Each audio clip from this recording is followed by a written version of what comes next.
Hey, what's up everybody? It's Lids, and we're back for some more of the First Descendant, and last time we ventured into the swamp area, which was a new zone that I had never seen before. We also unlocked Bunny here, spent a lot of time with her, and in between streams, because it has been a few days now, I stayed true to my word and did not progress any further in the campaign.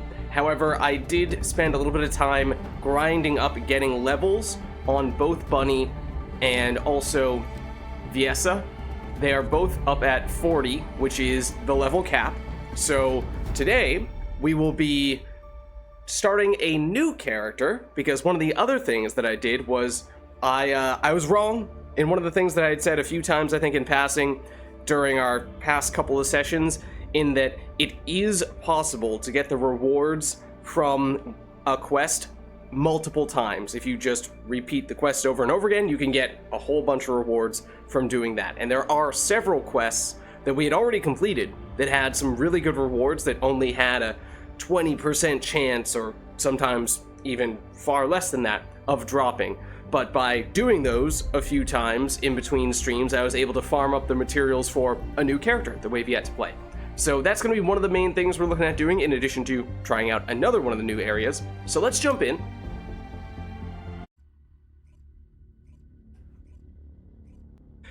Yeah, basically, just farming up missions, ones that we had already done.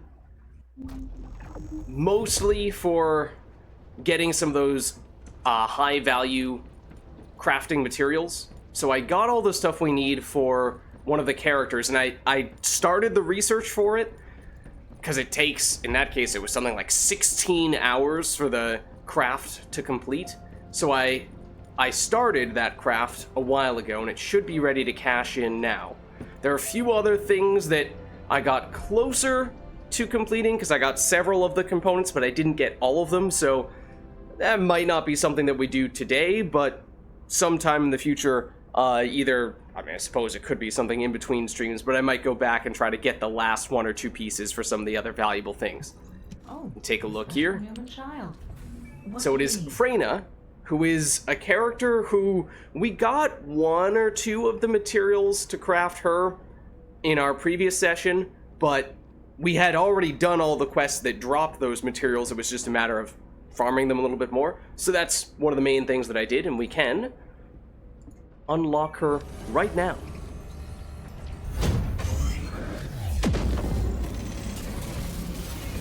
Oh man, Warframe character crafts take 3 days, and I thought 16 hours was a lot. Well, there is Freyna. She is a new Descendant, so we will definitely look to try playing her right now. But I think we might have had this one component for Glay already, which is another character. Sharon, I got a couple of the pieces for crafting her, and I think the other remaining two pieces unlock or drop in the next zone that we're about to do. So theoretically, Sharon could be on our radar in the near future. And then in terms of weapons, there were a few that I got very close to getting. The last dagger, which we do not yet have, just needs one more component. And then same story with smithereens. And then Thunder Cage is one that we already have several copies of, because this is the one that the game gives you a little more easily as sort of a test, a tutorial for how to craft weapons and upgrade weapons. Similar story with Devotion here, and I did not even realize we were this close to getting another copy of that, but I suppose that's also something that we might be able to get a new copy of in the relatively near future. But I'm not really sure that's going to be the primary focus today. I think we're going to instead prioritize playing Freyna and trying out the new zone, which I've never been to, so I'm looking forward to that. I have played Freyna before in the beta. However, I will note, so we can switch to her here. Well, let me switch to her, and then I'll talk about my thoughts on her. So we have Bunny and Viessa are both level 40, as I was just saying. That is the cap. So although that number will not go any higher, remember that our mastery rank, which is across all characters, that will continue to go up. So that will still be able to progress. But you might look at that and say, well, Lids, if you're already level 40 and you still have a ways to go through the game, that seems kind of weird. How are you going to get stronger in that case? Well, a little bit through the mastery rank, yes, but our weapons can continue to gain more levels, as can our other gear over here. So even though our character is limited to level 40, that is not the case with all this other stuff. So that's, in terms of damage and defenses, the main way we're going to get stronger going forward. But let's take a look at Freyna, because we have Bunny, who is an electric character, Viessa, who's a chill character, and Freyna would be our first toxic character. If you want to live. So let's just take a quick peek at her skills. So her basic skill fires a toxic bullet, dealing damage to hit enemies. The toxic bullet explodes, creating a toxic puddle, and inflicting room 0 trauma on those it hits. Room 0 trauma is a damage over time and inflicts poison on nearby enemies. So it's a lot of terms, but the big thing is basically she's a damage over time character. And there are a few different types of damage over time she can deal between this room 0 trauma and this poison. And we can, dive a little bit more into the details once we get a little bit further along with her. Then let's see. Next we have defensive mechanism, gains plague body armor, which inflicts room 0 trauma. Remember that term from the previous skill, on the attacking enemy. Room 0 trauma inflicts continuous damage and applies poison to nearby enemies. So similar idea here. It's does it give us?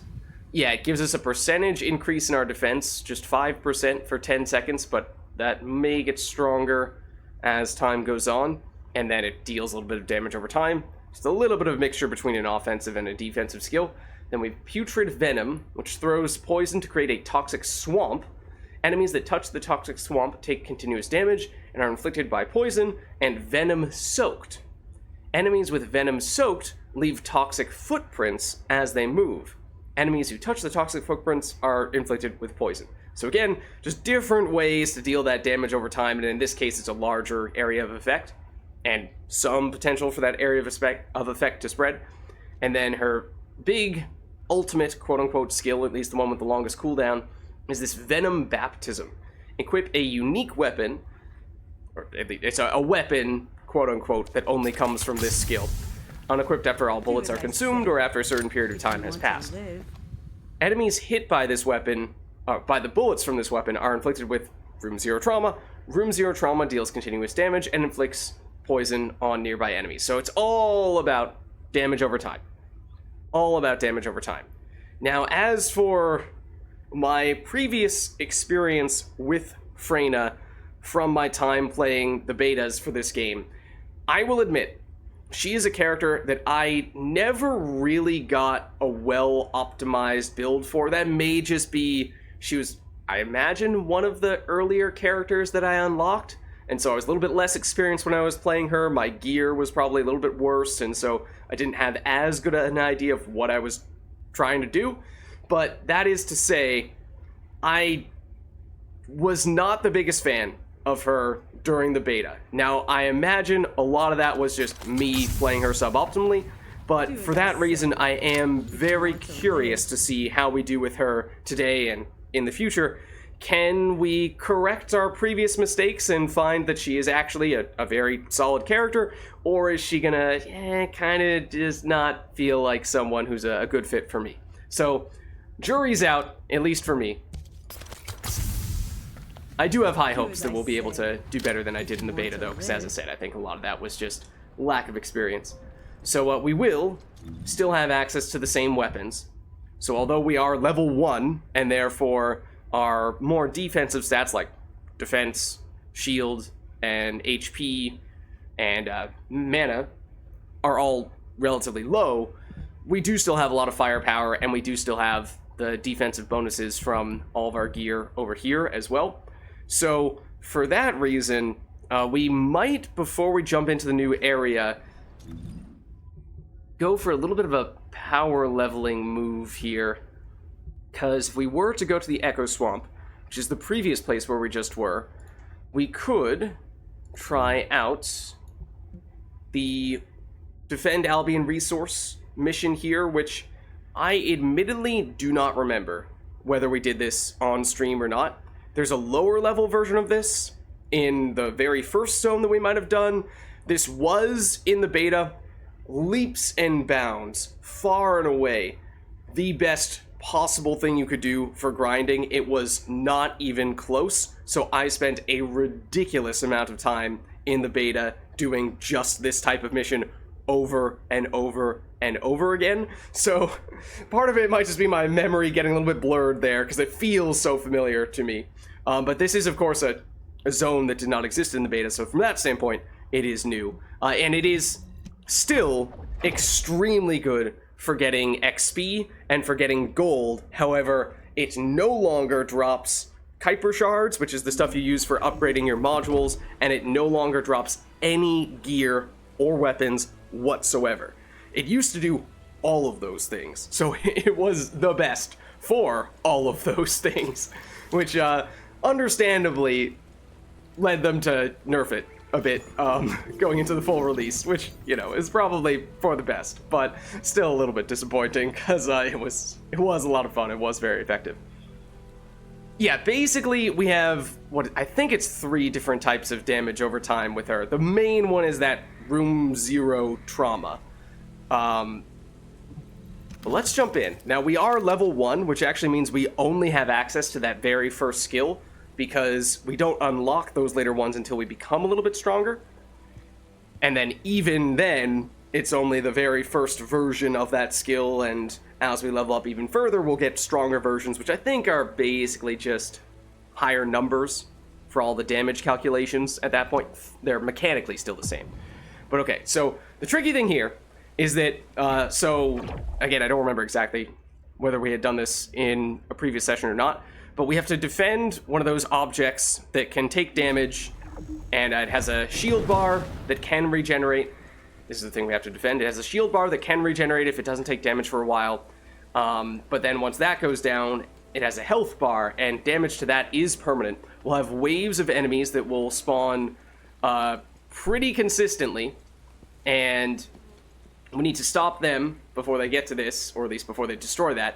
And we have an option to stop after several different increments of waves. I forget exactly what it is. It's like the first 6 waves or something like that. Yeah, the first group is going to spawn over here. So then we have a choice. We can stop there and just say, okay, this is all the reward we need. That's fine. Or we can press further and get better rewards in the process. But it gets much tougher.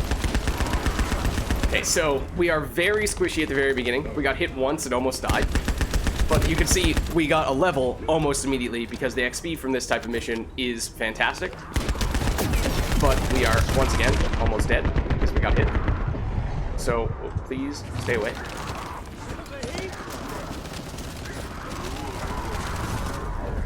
So basically the goal of us doing this at the very beginning when we just started playing this character is we're power level. We're just getting ourselves up above 0 or above level 1 as quickly as possible, so that hopefully, you know, we just do one of these and then we'll feel okay about going into the campaign. Because obviously, as we progress in the campaign, the level of the enemies gets stronger, they become more difficult. So it'd be one thing if we were going in with the characters that we've already leveled up all the way to the max, and maybe we'd be fine in that case, but even after just boosting ourselves up to, I don't know, we'll end up with maybe like 12 at the end of this, depending on how far we go. I mean, that'll help, but we're still going to be very, very weak relative to the enemies in the campaign if we go straight into it after this, into the next zone that we've yet to go to. So it's a balancing act. Of course, we could just spend all day today doing nothing but this type of mission and try to get ourselves up to 40 as quickly as possible. And that certainly is an option, but I don't think that's what we're going to focus on. Okay, so that's the first wave cleared. So we have, like, I think, and you can see in the left there, it says current wave 2 out of 21. Now, 21 would be if we did absolutely every wave possible. Completed the full thing, but we are absolutely not going to end up doing that because that is extremely difficult and requires some pretty serious commitment. You don't just stumble into that, especially not with a level 1 character. But think the first checkpoint, basically, is wave 6 or 7? Something like that. Just watching this is making you want to go back into Warframe.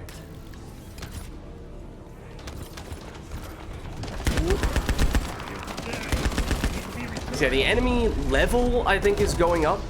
So that they have more health and deal more damage with each subsequent wave. Also, the enemy variety is going to start changing. Like, at the moment, it's mostly just basic melee dudes who run up and hit us, or the thing that we're trying to protect with a club.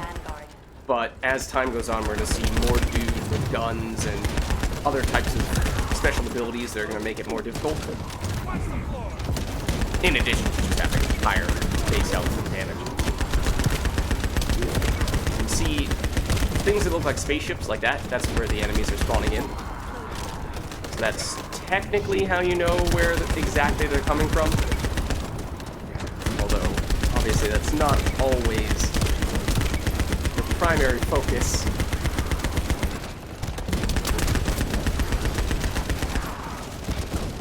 We also only have 3 people in our party right now. The max would be 4. And that means it is definitely a little more difficult. And these first few waves are not a huge deal, but once we get close to that first checkpoint, it's going to start to get a fair bit trickier.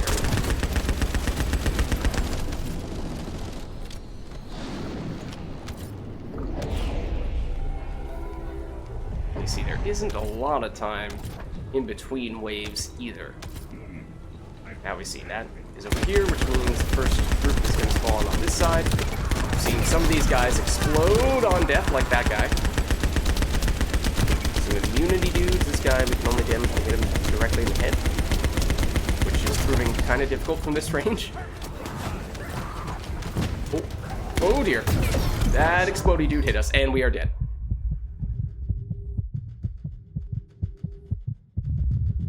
Now, this is especially tricky because if one of our teammates comes over here to get us, and that means there's only one person defending at this point in time, and we leveled up while we were dead. We are about to die again. Health drop. So the guys with the exclamation point icons like that over their head are, ow, we died again. They deal even more damage to the thing that we're trying to protect, this object. Probably would have made sense to stay in this defensive shield that one of our teammates is creating.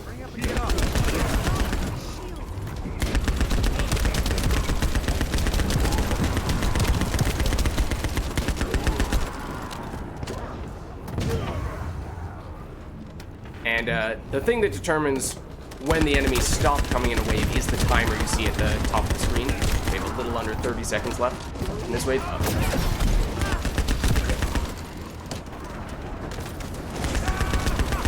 Usually the end of the wave gets more difficult.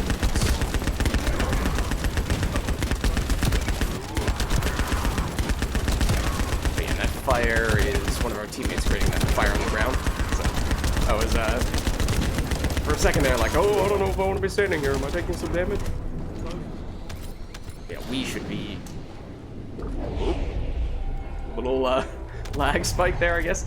We should be creating a green puddle on the ground for damage over time, which we do now have a stronger... Oh, okay. Immediately, I thought that skill was gonna give us the option of where to place it, not just immediately activate. That's not really where I wanted it. Also, did kind of immediately die once again. Oh. But this is obviously the challenge, was coming in here as a level 1. I mean, realistically, I just should not be ever going very far away from this at all. Ever. We were getting basically one-shot or nearly one-shot by all the enemies at the beginning. We have gained several levels already, yes. So we have more health, theoretically. However, as I was saying, the enemies have gotten stronger as well. So they are still nearly, if not outright, one-shotting us when we get hit. Multiple enemy signals detected. An unexpectedly large force is advancing as the vanguard. Okay, drop.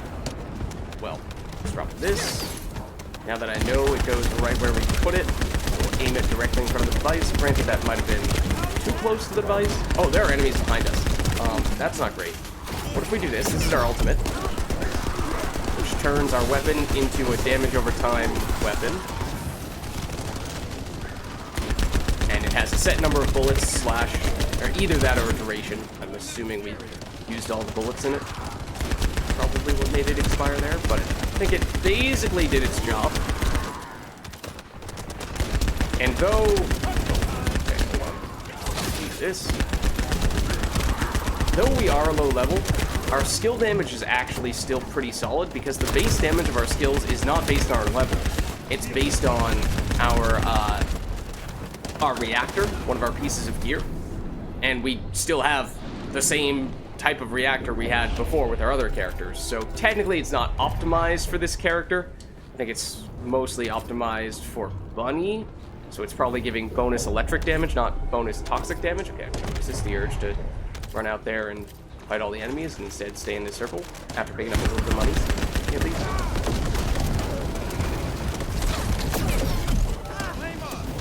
You see there's the red fire and then there's the green poison puddle that we made.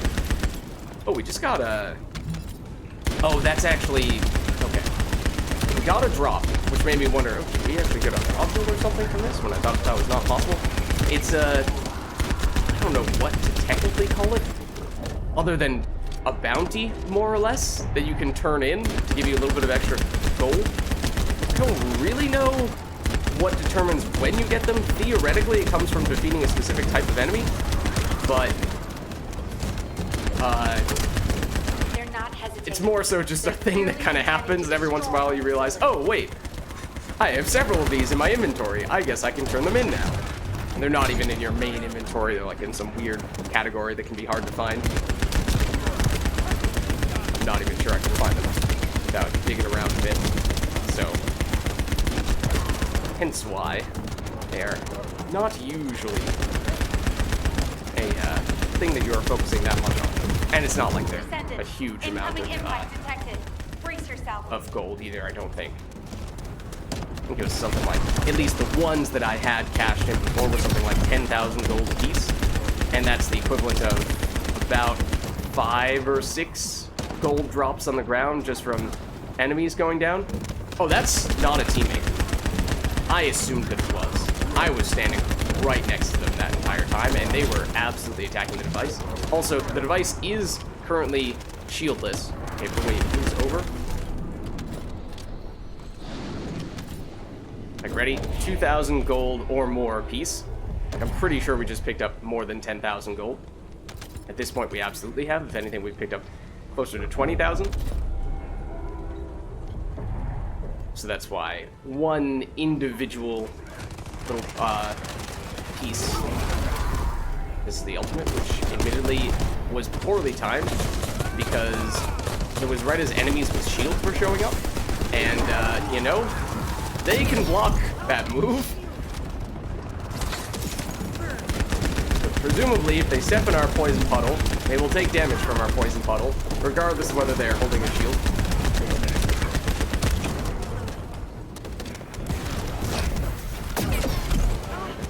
Our damage reduction, which just goes to show you how much of a difference that made. Oh dear.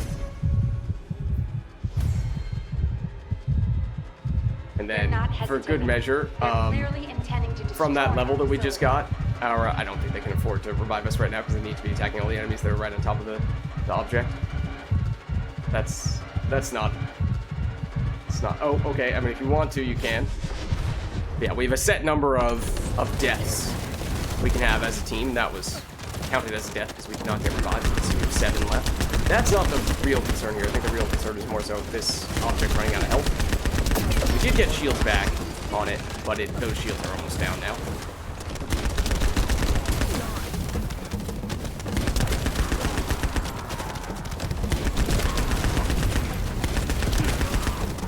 And now it's definitely taking damage to his health.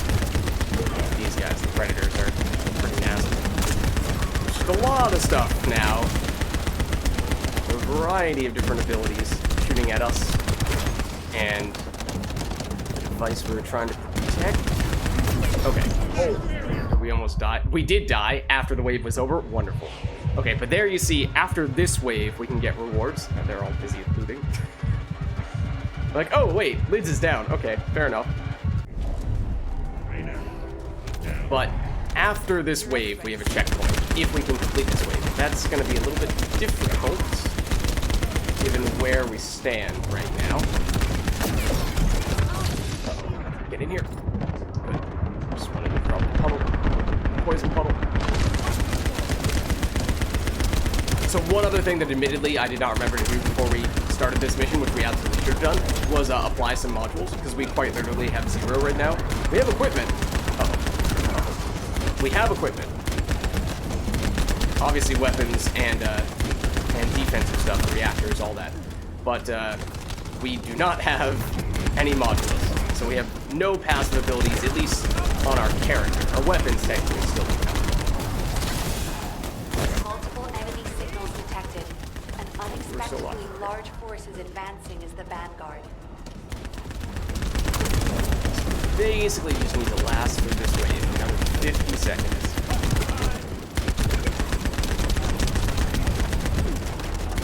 Uh-oh, that's not good. Go away. Oh, never mind, they got rid of them all. I just used our ultimate. Okay. I guess I'll shoot these guys with it. Oh, oh, okay, mini-boss did just show up. Which is something that usually happens at the end of those checkpoint waves. Ow, we're about to die. Yep. Okay, honestly, this is a situation where it's not even worth reviving us. With 15 seconds left, just kill the enemy. Oh, that's the mini-boss. Uh-oh. He is the one knocking us back. It's that guy right there. The stuff floating over his head. We're gonna die very quickly again. Unless we finish the wave. Okay. Whew, close call. And you see, we have a percentage chance of getting a few different things. The further we go, the better our chances of getting the good stuff. I was very surprised to see this person wants to keep pushing onward. Yeah, I am surprised, given how close a call that was, that they were feeling confident about that. So we were really only intending to go for the first set. Because that way, we still get a decent chunk of XP. We went up from level 1 all the way to 13. And then actually got a decent bit of mastery rank experience. So we're kind of close to our next prime hands rank. Got an amorphous material, which is the stuff you want to get better crafts from boss fights. And then this is that bounty that I was talking about. Okay, before we get moved back to town, which is about to happen, there's something to be said for quickly going through that screen just so you can pick up whatever scraps you have remaining on the ground, whatever gold. But that, if you repeat that, then you can get some pretty serious levels pretty quickly. I mean, that was, one mission and we got 12 additional levels, and that was without us applying... Oh, hold on. It's wrong screen. That was without us applying any Descendant modules at all. So we did have passives for our weapons, but not for our character. So now we did get a high enough level that we now have access to all of our skills, so that's good. But let's start to look at what we might want to have here. Now, at least for that mission, it would have made a lot of sense to throw on some defensive stuff. Basically acknowledge that our teammates are going to be doing much of the heavy lifting, and we just want to stay alive. I mean, our weapon damage is still basically full power, so that's legit. But our skills, well, I mean, if we had modules on, would have been better, of course. So let's see what we can do.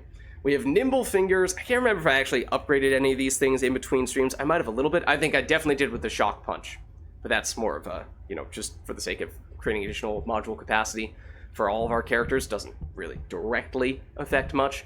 But we have 55 module capacity, which is a lot of room to work with. So we have nimble fingers is the one that we very highly upgraded for Bunny. It reduces our skill cooldown times by 25%. That is pretty huge. So now, for example, with our ultimate, it goes from a almost 2-minute cooldown to a little over 1 minute.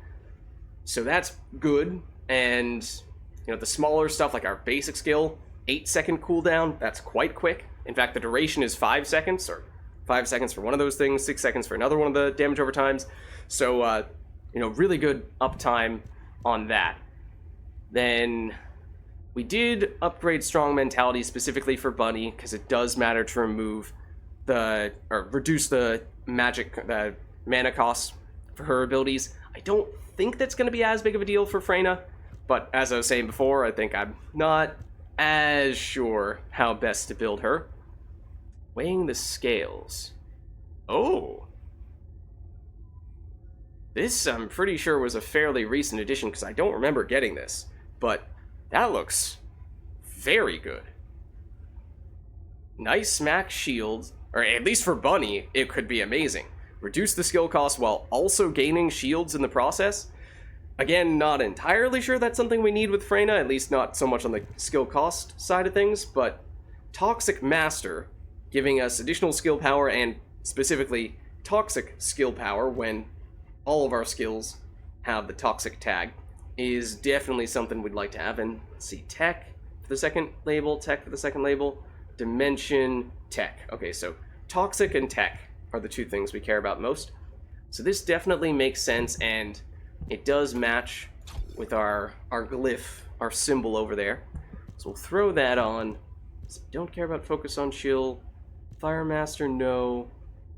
Now this is an interesting one where you increase the skill power, but make your cooldowns take longer. So this is kind of the opposite of what we would have been looking for on Bunny, but maybe with a character like Freyna with all these damage over time skills, we don't care quite as much about getting the cooldowns, and we just want the total damage to be as high as possible.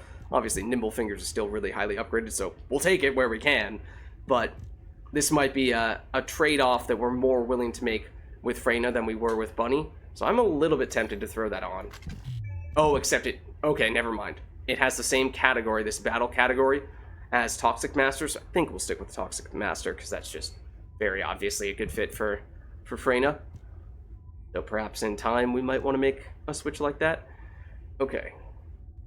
I am not sure how critical hits work with damage over time skills. Now, admittedly, this might be my inner Path of... No? Yeah, it might be my inner Path of Exile player that's coming out here saying, okay, well, at least in Path of Exile, there's a difference between parts of your skill that quote-unquote hit and parts of your skill that enemies just walk into, like a ground effect, like the poison we put on the ground. Like, can enemies get hit by a critical hit when they just step in our poison puddle, or can we only get critical hits when we are directly targeting the enemy with a skill that hits them, rather than something that they step onto? I am not sure. Maybe I'm overanalyzing that because my experience from other games is starting to bleed through here, but I'm a little hesitant to go with that. Okay, Dimension Specialist, what were we saying? Tech is the one that we care more about? Yeah. A non-attribute doesn't really work for us. Toxic Antibody, giving us resistance against Toxin. I mean, and obviously there's the defensive stuff, and we should probably put at least some of those things on. Skill Power Modifier, just generic across the board. Could probably look to do that. Generally applicable. Okay. Skill extension could be... Oh. Okay. I think this might be one of our highest priorities for Freyna.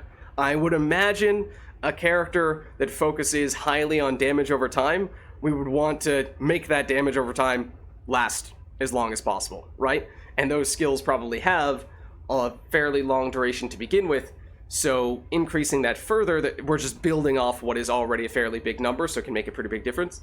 So I think we definitely want to do that. Oh, and I also like the idea of going skill expansion for the larger AoE.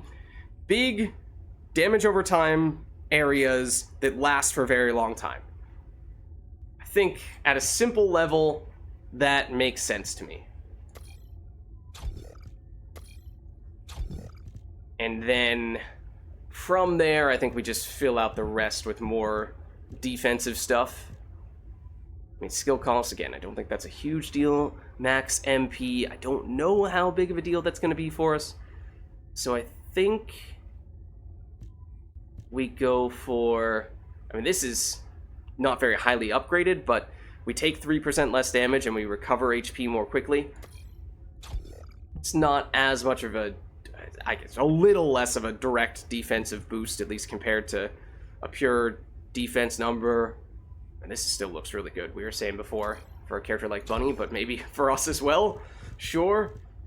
And then now let's just throw on simple stuff like increased defense, which we can throw on. Oh, hold on. We have something better to put here. Just something that costs 6. Increased defense, increased shield, and increased HP. We do not have room for that. Okay. Can we draw the line there? I guess we can. Now, is this perfectly optimized? No, absolutely not, because we only have one skill that we've highly upgraded, and it is not one that we have the discount on, so we are paying the full 12 capacity cost for that, and that is kind of painful. But at the same time, we upgraded this a lot for Bunny for a reason. It is theoretically good. Yeah, I'm not sure. That might be the case. If our initial hit is a crit, then if that affects how much damage the damage over time does, that could be amazing. For something like, what's a good example? I guess our ultimate, the Venom Baptism. Like, if this gets a crit, does it tell us anything? Like, does it have a crit chance number here that gives us confidence that that actually would be a sure thing that can happen? Not seeing it.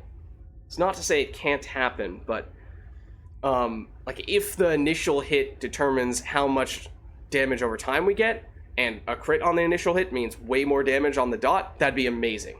But I'm thinking of, on the other hand, something like this, the Putrid Venom, where we just create this puddle, and I don't even think we deal any upfront damage to enemies at all. I think the damage is only coming from them walking into this, and this is a skill that I just look at this and say, I can't really picture it being possible to crit with this. Maybe I'm totally wrong. Again, it might just be that my past experience from Path of Exile is giving me a false perception of how this might work mechanically, but I'm not sure. So for now, to play it safe, I'm going to say let's prioritize other things, but maybe we'll test that out in the future. Okay, but now, hold on, did I press the save button? I hope so. Okay, good. Good.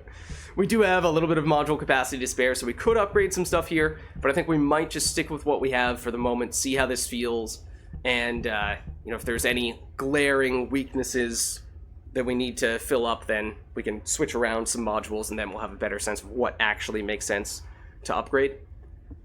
And I don't want to get too carried away upgrading abilities that are only applicable for one character. Like, that's one of the reasons why I was okay with highly upgrading both the Shock Punch and the Nimble Fingers, because this you can use on everyone, doesn't matter who it is, everyone benefits the same way from it. The Nimble Fingers, reducing the skill cooldown, might not be the top priority for every character, but certainly not a bad thing for most characters to have your strongest skills come back 25% faster.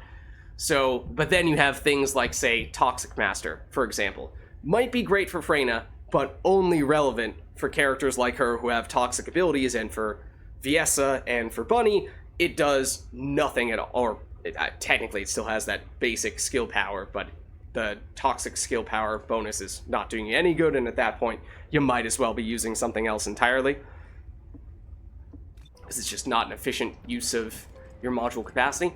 But okay, so we could go back in and do another one of those types of missions, or other missions that we've already completed, and just try to farm up a little bit more XP, because at level 13, we are definitely still vulnerable. I mean, the zone that we were just in is a lower level than the zone that we are looking to go into next for the campaign.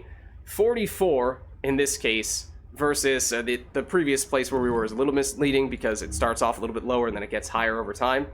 It says 41, I'm not sure if that's the starting number or the ending number or exactly how that scaling works, but all that is to say, if we are actually about to solo any mission at all in this new area, we are probably toast. But let's hop in, let's see if we can get someone else to tag along with us, or just hop in where someone else is already doing a mission, get a little more experience that way, and if it's clear that we are way over our head, then maybe we'll circle back and do one of those missions again, or some other type of mission to get more XP. Okay, this is actually interesting. So, there's a new area that I've never been to before, because it did not exist in the betas. So, scenery, obviously, is new. However, this character, Marcus, was the NPC from the very first zone, I believe, Kingston. So I'm surprised they're bringing him back. Do you have a question? I heard that this is the last remaining Ironheart. Granted, I am still going to skip his For you dialogue. not be able to concentrate, you must pacify this wasteland. Guide. There's Pacify the a lot of wasteland. reverb That's coming from all you. I need to know. And Luna, I don't really know who you I are. see. Is that the person we saw who's a music person in town briefly before? Okay, so let's see. 5 minutes are left. Less level 44. One moment while I check the map to see if there are any obvious indications of there being people doing other missions. There are a few other people over here. So if one of them were to jump in, that would be wonderful. Because we might get one shot I memorized the sound of your by the footsteps. first enemy that sees Time us. to bust some Vulgis heads and smash some Kuiper. Those dudes we're supposed to be fighting? Mined by the Vulgis, it puts out Oh, move to the operation zone? Yeah, that would help, I'm gonna maybe. use that to find enemy comms equipment that's made of the same material. After that, I'll listen in on those comms. Okay, so our damage is still solid. As you can see, we can still take down the enemies fairly quickly. The problem is they can take us down in the blink of an eye. Oh, that's... Never mind, that's mana. We don't need that right now. Okay, that is a spawner.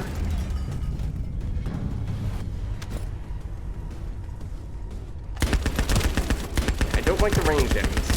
It's much harder to not take damage from ranged enemies. Melee enemies, if you kill them before they get to you, you're usually pretty safe. Okay, now we just, interact with this guy. Oh, and then we have these. Okay. The enemies will presumably try to rush us down as we are doing this. Theoretically, based on our map, yes, they are coming from this direction. At least they are melee dudes. Someone join our mission! Wonderful. Okay. Great. We are, able to get someone to revive us if things go horribly wrong. Oh, and they're over there already. Making progress. So this way, we're kind of killing two birds with one stone. We're not only progressing in the campaign, but we're also getting XP from these missions as well, of course. Probably not as quickly as we would get if we had continued to do that other mission, but that type of mission would not have progressed the campaign at all. Loading. So, again, balancing act. Uh-oh. Please go away. Please do not ground pound us. He ground pounded us.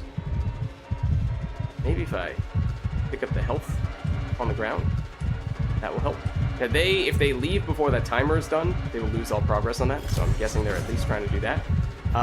We leveled up while we were down. Come on, you can do it! Thank you! Thank you, Ajax. Thank you, Ajax. Now, granted, you could make a case that we should not really be shooting anyone who is not actively going after us. Don't pick any fights with anyone we don't have to. Oh, except those guys were absolutely about to pick a fight with us. Pretty lo-fi, But there we go. but it'll have to do. First mission done. We'll pick up some scraps here, because at this point, we are now, of course, in a higher level zone, and therefore may start to see some higher level drops. Now, I did get, I think, some minor weapon and equipment upgrades in between streams. Nothing dramatic, because I did do the what's it called? The Dead Bride boss fight, which was the last of the boss fights that we did in the previous stream. I did that a few more times, and that, I think, was the thing that was giving us the highest level drops. So just by, sheer volume of doing that, eventually got some stuff that just had a little bit better random rolls. Yeah, the character gun, either one, it simply takes the numbers of the skill it has, it takes the number of the skill, or two, it has a separate modding that the rest of your guns... Yeah, actually, I think that might have been one of the reasons why I messed up with how I built Freyna previously. Hold on, if this person's doing this mission, then I kind of want to jump in with them, because that would be great, given the concerns we've had about doing missions by ourselves. And we did just do it. Okay, perfect. But I think that skill in particular might have been one of the main ones that tripped me up with Freyna in the beta.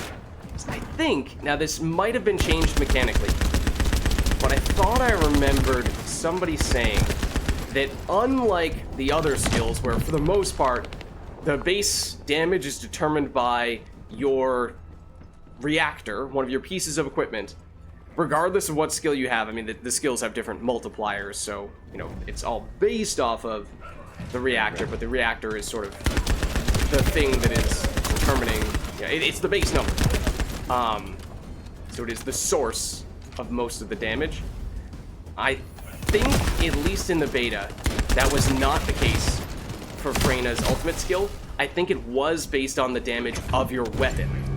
So rather than just saying, all right, I have a good reactor, I'm good to go, doesn't matter what weapon I have equipped, I'll be fine. That's the case for most characters, but I don't think that was the case for Freyna. Now, might have to look at the fine print a little bit more on the skill to double check that. But if so, then that means there's a different number that we have to be concerned about.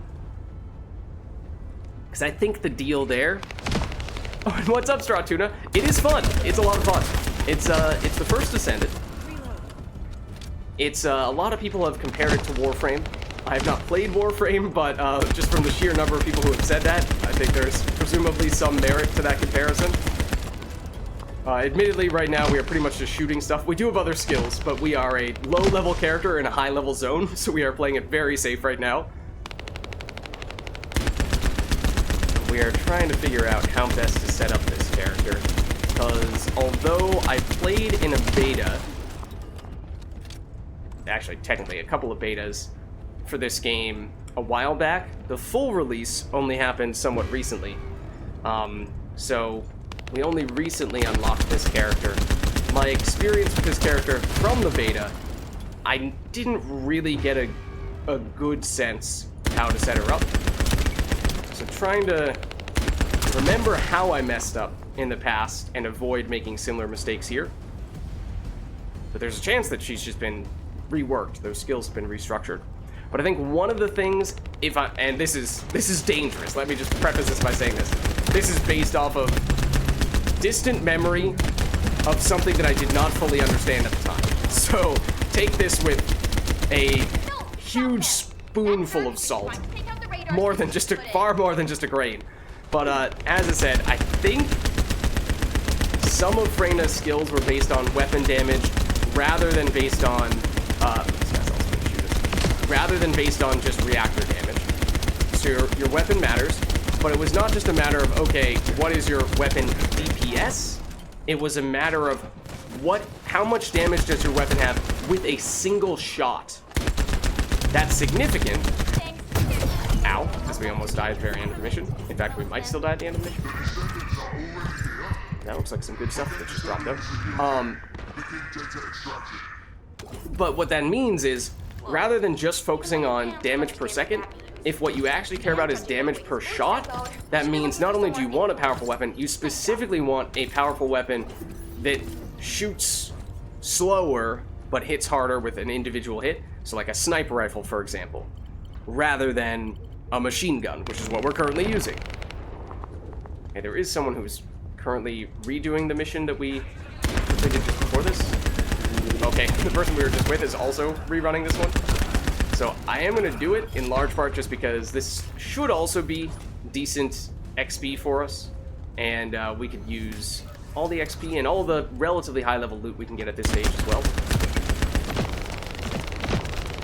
We are mathematically still in over our head here.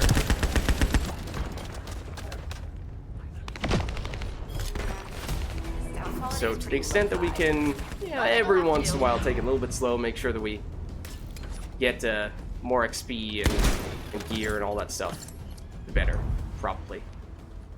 Or at least, once again, balancing act between that stuff and just sprinting ahead as fast as we can, maximizing our progression speed. If we were trying to do that, then obviously we would just take a level character who's already maxed out. Okay, now the fact that is, well, let's see if anyone's doing this one. Looks like it's kind of glowing, which is because we haven't done it yet, but is that also because there's someone doing this right now? Okay, now, admittedly, these are annoying conversations that I don't really like listening to. On the other hand, I have convinced myself that there must be some kind of achievement for getting all of them, so when I see them, I'll try to do them. Okay, what is this one? There is not someone currently doing this because it says start mission rather than join mission. So there was this concept of building weapons in Warframe that were only good because it buffed the skills. Yeah, like you could basically, more or less exactly what you're saying. Like there could be a weapon that has the best damage per second that we would usually like to use, but it could be that we want a specific weapon just to maximize the damage on Freyna's skills. And this is one of the things we picked up, which theoretically has more damage per second than our currently equipped weapon. And it does fit in the same slot. Yeah, it has fewer rounds per magazine, but more damage per shot. So again, if that's something that we want to do, then technically speaking, that may make it a better option for us. Let's see just what the other random mods are. We have hipfire accuracy, bonus attack against one of the enemy groups, bonus rounds per magazine, bonus damage against one of the other enemy groups. Okay, so lots of conditional damage, but otherwise feels like that's not great. Okay, so this is a new weapon that we've never used before, and therefore we do not have any mods on it. Wow, this conversation that we voluntarily chose to listen to is very long, which is why I do not like using them. So there are recommended modules. We could use these at least as a starting point to see where that puts us. Rifling reinforcement for the base damage increase, that makes sense. Critical hit damage. Our crit rate by default is 10%. Okay, so we get 19 critical damage. Reduce recoil, I mean, on an assault rifle is not a bad idea. Accuracy, not a bad idea either. Crit rate plus 10%. Rounds per magazine plus 12%. Fire rate up. And when dropping special rounds, chance to change them to normal rounds. We are not... we might have a special rounds weapon, but we're not really using it. So we could drop this for something that is more directly damage-oriented. Getting a huge attack bonus at the cost of fire rate. Now, that could be something you'd throw on specifically to build around Freyna's skills, if in fact that is how they work. That is the perfect amount of module capacity. Maybe we give this a shot. Okay. Sure.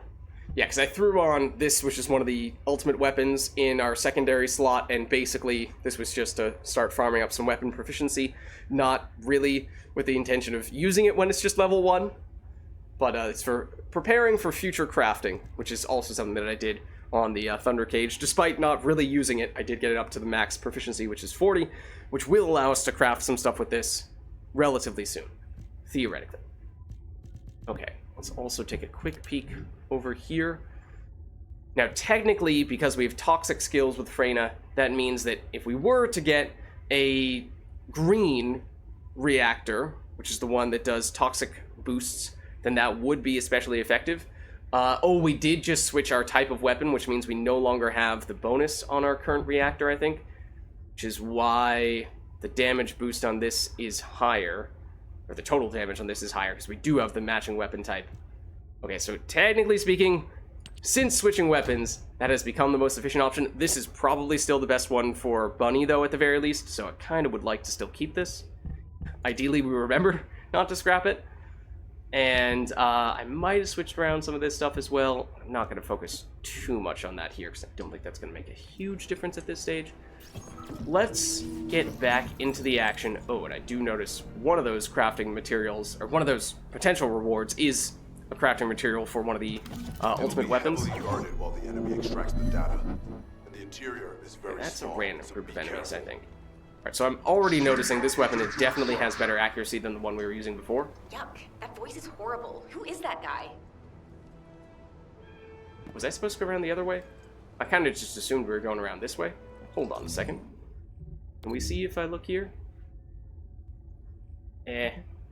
Not entirely clear. There might be someone who's about to join us, though. That would be helpful. I think it is back the way we came from. I think we were going the wrong way. There we go. They did join us. Perfect. Okay, just ignore the fact that we went the wrong way. And just ignore the fact that I pressed all the wrong buttons just trying to punch that little thing. Okay, where did they go? Do they know better than we do? It's just not clear to me which side of this mountain range thing the quest is on.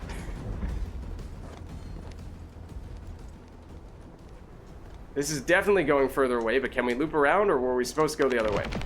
I'm getting the feeling now that we were supposed to go the other way, but I cannot really say this definitively. Our teammate might have gone the other way. They apparently went the other way, killed some enemies, got some experience, and that gave us a level. We'll take it. And that's another one of the surveillance things. I have a little bit of a better understanding for how these things work now, because I did do them a few times in between streams. I don't remember exactly the extent to which we did them in our previous sessions. Okay, did we go up here? Oh! Found the spot! Luna says she detected more enemies. Okay, let's casually poke our head in here to loot the stuff that came from all the enemies our teammate just killed without us. It was a little pathway in the middle of the mountain. Of course it was. It is free to play, yes. It's free to play on a bunch of platforms, and it is cross-platform. I know it's obviously it's on PC, that's what I'm playing on right now, but I think it's on PlayStation, Xbox, and I don't know about any Nintendo consoles. First impression of this weapon is good. It seems very nice. The damage per second is theoretically higher than the previous weapon. The previous weapon was not accurate, so I feel like the listed DPS on our previous weapon might have overestimated the actual damage a bit, because probably didn't factor in that you were going to miss half your shots.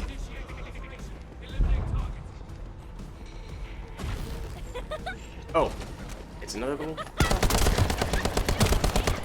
Yeah, the range seems a little bit better because of that extra accuracy.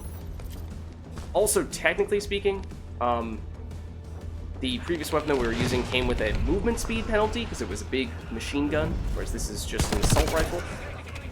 We can take a closer look at the details once we're done with this mission. It's one of the actually kind of difficult to see details that a lot of people probably do not notice on their weapons. Admittedly, I did not focus on it very much initially. Excuse me, sir, please stop doing that. There might be an enemy behind us. I'll play a song for you later. There was. Say thank you. Oh, we got the crafting material for the ultimate weapon. Awesome.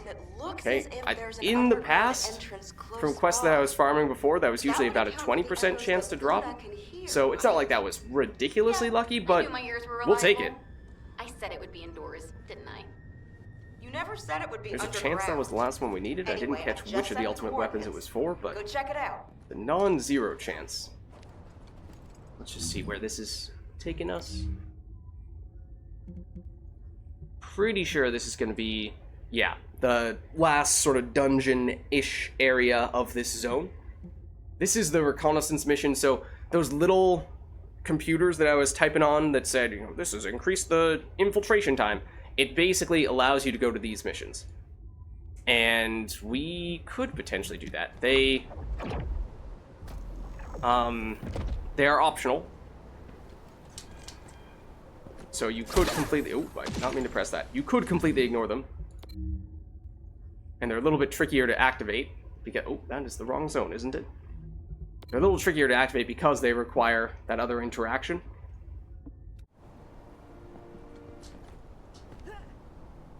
And it might be kind of a death sentence to try this on our own.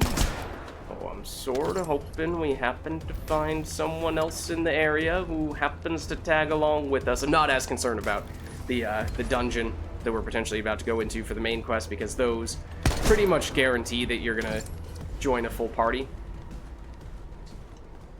And at this point, we've gotten a few more levels. Oh, this is another one of the little computers.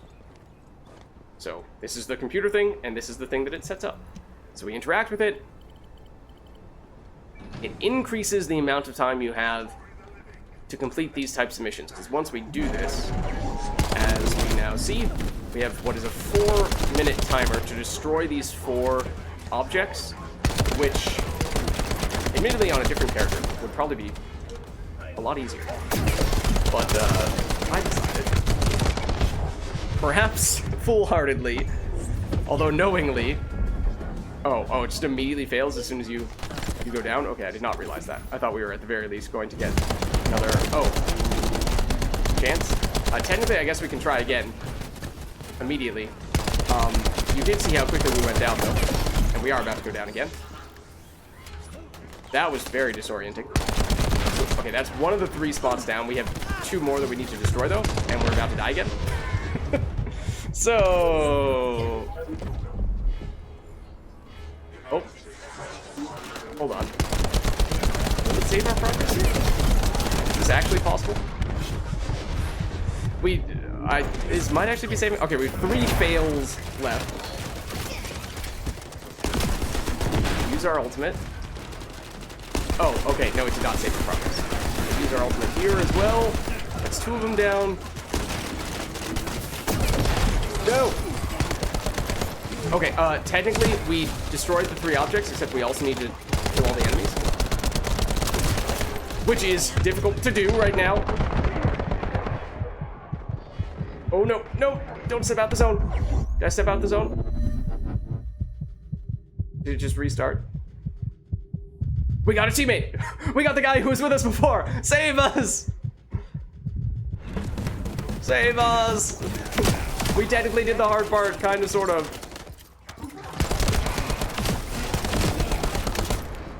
So sometimes these types of missions can give very good drops, which is one of the reasons why I deliberately initiated it. Also because we happen to have come across all those different things. Okay, so there are several good crafting materials that we got from that. Not for specific items exactly, but they're just sort of the types of things that you need for a few different high rarity things. So once again, you could do this. I think this mission has a cooldown. I don't think we can do it until that 4 minutes has gone up, but technically that dude just typed in one of those computers and set up for that other mission, so I don't know if he's about to try to farm these things or not. Ooh, wait, strong mentality is really good. It's not actually that rare, but it is really good. I don't remember if we had it.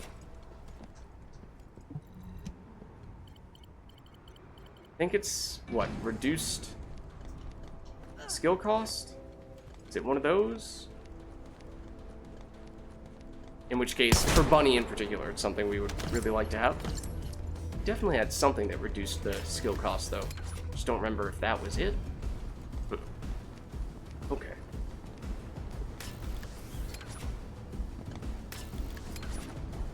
Just gonna head over now to the actual quest spot. Chat with an NPC, namely the guide, and then we'll go in and do the dungeon. That's okay, we get the idea. We've had this same format for basically every zone. Now we get the chance to go in here. Before we do, let's just take a quick peek in that brief little bit. Check if we picked up anything better than what we currently have, but no, nothing that's a high enough level to compete, I don't think. We'd be looking for something at level 44 and or higher, and this is not a rare. This end, so ideally we'd be looking for something that's green, like this, because that gives us the toxin bonus.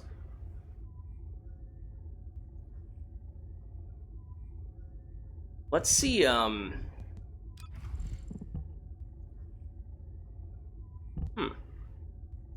we always have 3 module capacity? Yes, we did, right. We were saying that if anything, we might upgrade a few things to give ourselves a little more improvements if we saw a glaring weakness we needed to cover for. Yeah. Okay. Actually pretty close. Well, we got up to 15, which is still low for this area for sure, but it's not atrociously awful. Okay. Okay. I think we're good to give this a shot. It is going to be dangerous for sure, but we should have a full squad for it. One thing we can check is these are the types of missions that tend to have really good rewards. So just take a closer look here. We have a Transcendent Rarity module is that top thing with a 1.6% chance to drop. I don't know what exactly that does or who it's for, because usually those Transcendent modules are for a specific character and a specific skill on that character. Electric Conductor, I don't remember if that's a character one or a weapon one. That might be a character one, in which case, given how it's electric, it might be good for Bunny. Sharon Spiral Catalyst, I think that's one of 2 Sharon crafting materials that we need, so this is theoretically something we'd want to grind to get that. Psychological Victory, I don't know what that is. And then several rare weapons that could be good for us. That reactor, which might become Bunny's next best reactor. So, lots of good things. In short, lots of good things. And we want to do this... we can see all this stuff here as well, though I don't think it gives us the... Oh, it does give us the... no, it does not give us the percentage chance. That's the percentages for the various amorphous material stuffs. Okay, so we start this public.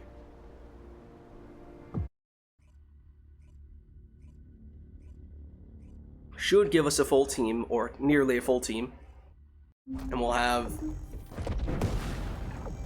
a few or several rooms to go through with different enemies in them, and finishing on a room that will have a boss. The reason the excavation team couldn't reach here is because the Vulgis started digging here Let's see, so first. we do not quite have a full team here.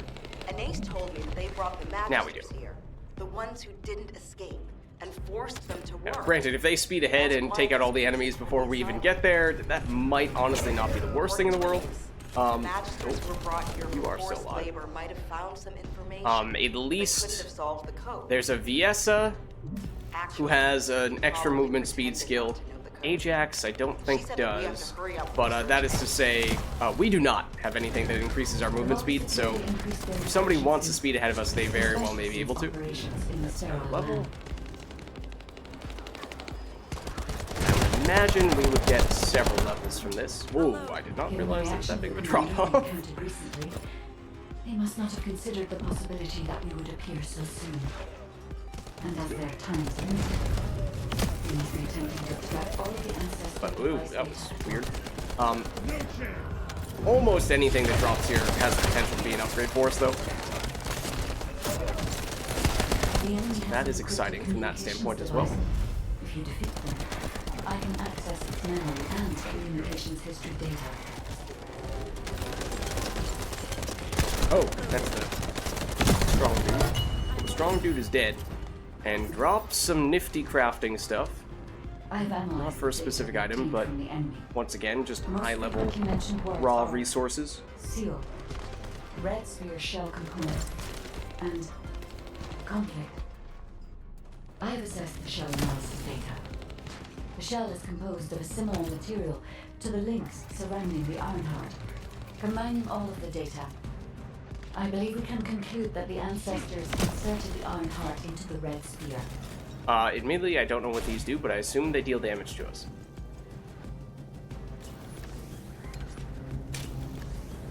Oh. Oh, snap. I did not see that coming. Everything is fine? Everything is fine. That's totally how I planned for that to go. Oh, there's more. Wait, but these just turn on and off? Okay. I did not expect for us to be going into a Mission Impossible mission. Okay. At least they don't seem to... Oh, no, they do hurt us. They just hit our shields.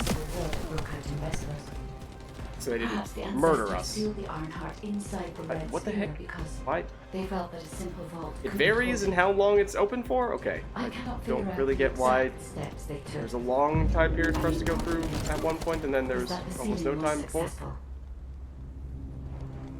Okay, but now we need to catch up. It's going to teleport us to them.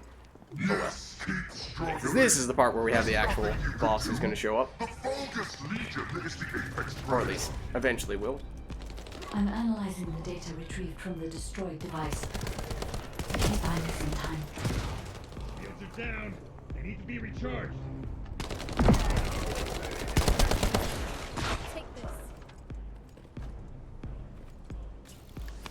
Where is, Okay. I was gonna say, I only saw 2 teammates, not a third. There is this dude who's tanking them all, and that is kind of what Ajax does, so that is nice. We do want to have people in the circle to progress the mission, but it is not bad to have some of the attention taken off of us. Everyone else is a considerably higher level than we are. And I will admit, I did not really catch what the guide was saying about the significance of this mission.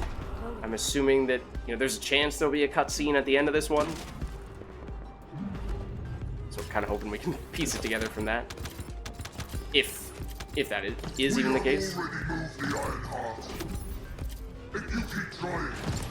Supposedly there's an ironheart in here. Hey, that's a lie. Don't fall for it. If the ironheart was gone, I would have noticed it already. Luna is right. The coordinates of the pulse from the ironheart are unchanged. Yes, there's some question as to whether there is actually an ironheart here.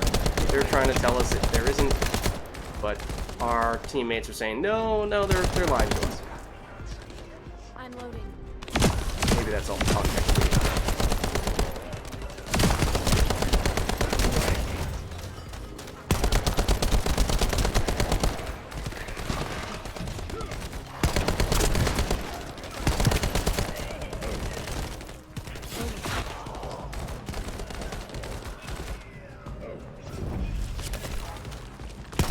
These guys are nasty. They can freeze you.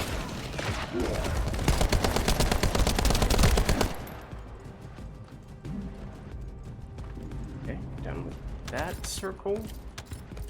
Quick little loop session.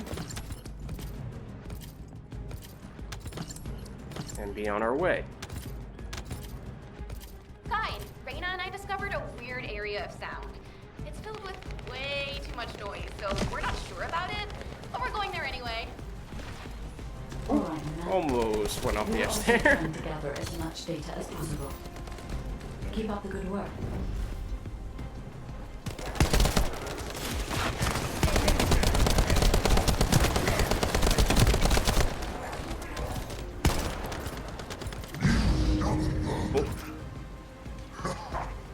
New subsection. I'll deal with you myself.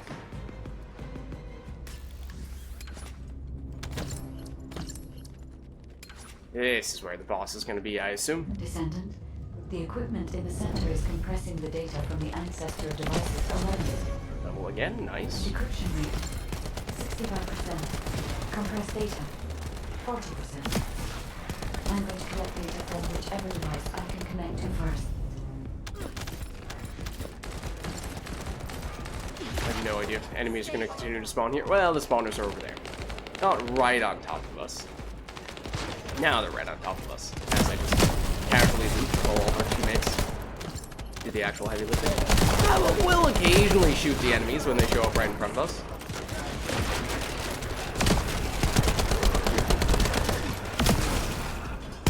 Oh, that is our teammate, though. Don't shoot that dude. Loading.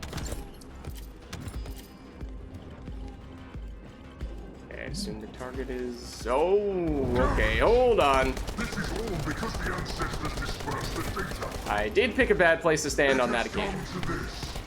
I'm going to end your life to receive a stronger Where's the body actual boss? from Oh, it's your here. name. Alright, let's hit him with some of this before he hits us. Room zero trauma, specifically.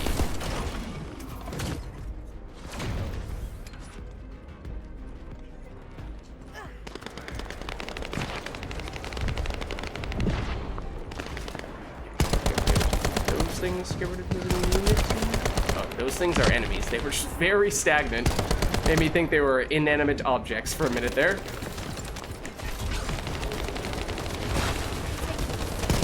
Oh, yeah, his immunity is down. Okay, sure. Throw one of these down.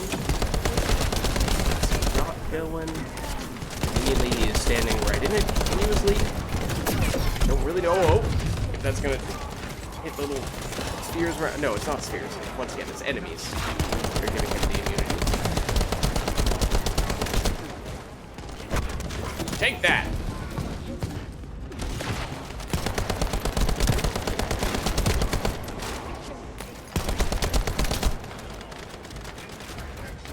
There we go.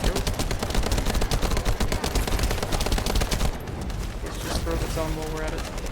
Our defensive one. Forget if it causes damage over time to the enemies only if they melee us, or if it does it when they shoot us as well. I don't know physically how that would work for it to hit them even when they just shoot us, but also one of our teammates is down, but on the other hand, so are we. But the boss was about to die, which is why I said, we'll be fine, right? Trust only your teammates. Thanks, Agent. Except there are still other enemies spawning. Oh, I thought that we split out for a second there. Get up. I can It looked like our circle had gone empty. Decryption protocol activated. There we go. Okay. Compressed data extraction complete. Dungeon done. Security removed. Maybe not Beginning analysis. absolutely textbook. The data contained records of the But let's ancestors see. who tried to remove the ironheart, their operation plans, and the blueprint for the special weapon to break the seal. The weapon's power source was arcane. If we can use this information effectively, we'll be able to obtain the ironheart safely. We must inform Alpha and come up with a plan. Okay. They did something using Arcade, which is the same type of power we use for our skills to get the Ironheart, something like that. Okay, so we got some levels, we got an amorphous material, we got some higher level stuff. 44 was the highest level gear we had before. Now we're getting at least a couple of 46s, some 45s, some 41. No. One person will get that reference. Okay, we got the psychological victory. I think we saw that was a somewhat low percentage chance. Incoming damage modifier, MP recovery. Okay. Electronic syncytium? I have no idea how you say that word. Critical hit resistance. Electric skill power. Interesting. Reduce recoil. Firearm attack up. Accuracy. Crit rate up. Better insight. Weak point. These are things that we've seen many times before. Most of these ones. Oh. Do we have just plain and simple toxic specialist? Honestly, we might not. And the timer for the mission expired, which is why I booted us out there. We were being pokey. But as I was saying, decent stuff that dropped from that. So that's interesting.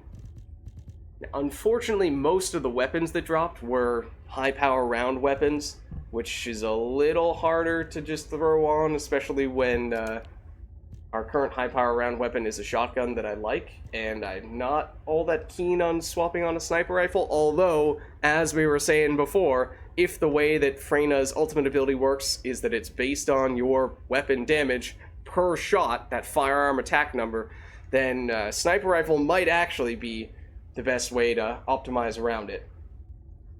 Let's just check. I think this is what we were using before. Yeah. Okay, let's take, speaking of which, a closer look at that ability so that we better understand. Oh, also our passive, which we didn't even look at before, but skill description for contagion links, which is also toxic, increases toxic skill power by the number of nearby enemies inflicted with poison. So the more enemies that are poisoned, the more damage over time we deal. For a maximum of 15 stacks, that would be, what, like 18% increased damage at that point. It's not a huge number, but obviously if you can get 18% extra damage, that would be great. What oils the Ironheart? I don't know. I don't know. Okay, but let's see. There might be a few things we want to add here. Yeah, so this we had never seen before. We just got it from the previous mission. Likewise with Toxic Specialist. Okay, so just Toxic Skill Power, pure and simple. I mean, I think we want that, because This is technically 16% extra damage total for us, whereas this is 20. This is a little more general, this is a little more specialized, but it fits our specialty. So there's really no downside to this. The only problem is that we don't have enough module capacity to just throw it on. I mean, it is actually, it's just objectively a better version of the Technician. So this is the most specialized at 20%, middle ground at 16%, most general at 13%. Technically, oh, except hold on, we can't have both of these. Okay, they both have the battle label. Well, let's take the one that has the higher number then. So that's what, like, what did we say it was? 16 before, now it's 20, so it's an additional 4% damage. Obviously, that's not a huge difference maker, but it is an improvement. Then, if Shock Punch was not the first sub-module that we got, I probably would have picked something else because I don't really like the animation that much. Kicking probably would have been preferable. That would have been cool. But it is functionally the same outside of the melee animation, and the fact that we've invested a crazy amount in this means that, you know, we'd rather not start from scratch just for the sake of getting a more entertaining animation. Okay. So, I think we're good here for the time being. Oh, but we wanted to see fine print on this one. Equip unique weapon. Equipped after all bullets are consumed or after a certain amount of time has passed. Enemies hit by unique weapon bullets are inflicted with room 0 trauma. Room 0 trauma deals continuous damage, inflicts poison on nearby enemies. But the numbers. How are the numbers calculated? Damage is... wait. Skill power... yeah.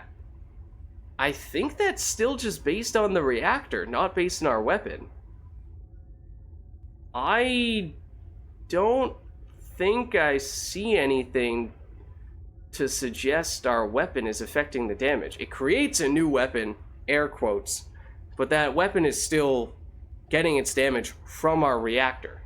So it's this guy that changes the damage, not these guys. From what I can tell. Oh, also, we might choose to throw something else on here. Now we have a little bit higher levels to work with. Shield recovery in combat, MP recovery modifier, firearm proficiency gain. The EC modifier number is really high, but really don't care about that. So I'm not really thinking we like this stuff all that much. I mean, that's not bad, getting the big Kuiper Shard drop rate improvement. Although, technically, our current one is even better for that. So, I think we are good. We might just scrap all this stuff, to be honest. I'm not going to scrap all of these because I remember at least one of those was something we wanted to keep for Bunny unless and until we get a better reactor for Bunny. So, let's see. Reactors... which one was it? It was a level 44 electric reactor, so I think our only one is this. Okay, gotcha. So let's scrap all the other reactors then. Yes, there might be one that would be better for Viessa, although I think at this point, if we just continue progressing and getting higher base level reactors, then we're going to continue to get better ones. We don't need to be really concerned about optimizing all that stuff. Let's oh, we did get one item for crafting Sharon. I'm not sure if that was the last one we needed. I think we might still need one more, but let's double check. No worries, Camilo. No worries. Let's see. Just double check. Is there anything we can do with you right now? Specifically, I'm thinking Descendant. No, we need one more. Oh, we need two more for Sharon. Hold on. I thought we had one of these. Okay, this is one of the drops from a mission that we did, but we didn't get... oh, no, it's the one that we just did. Okay. So, yeah, the one we just did has a Sharon drop that we did not get. So, theoretically, at some point, we would like to farm that previous mission to get that. Otherwise... oh.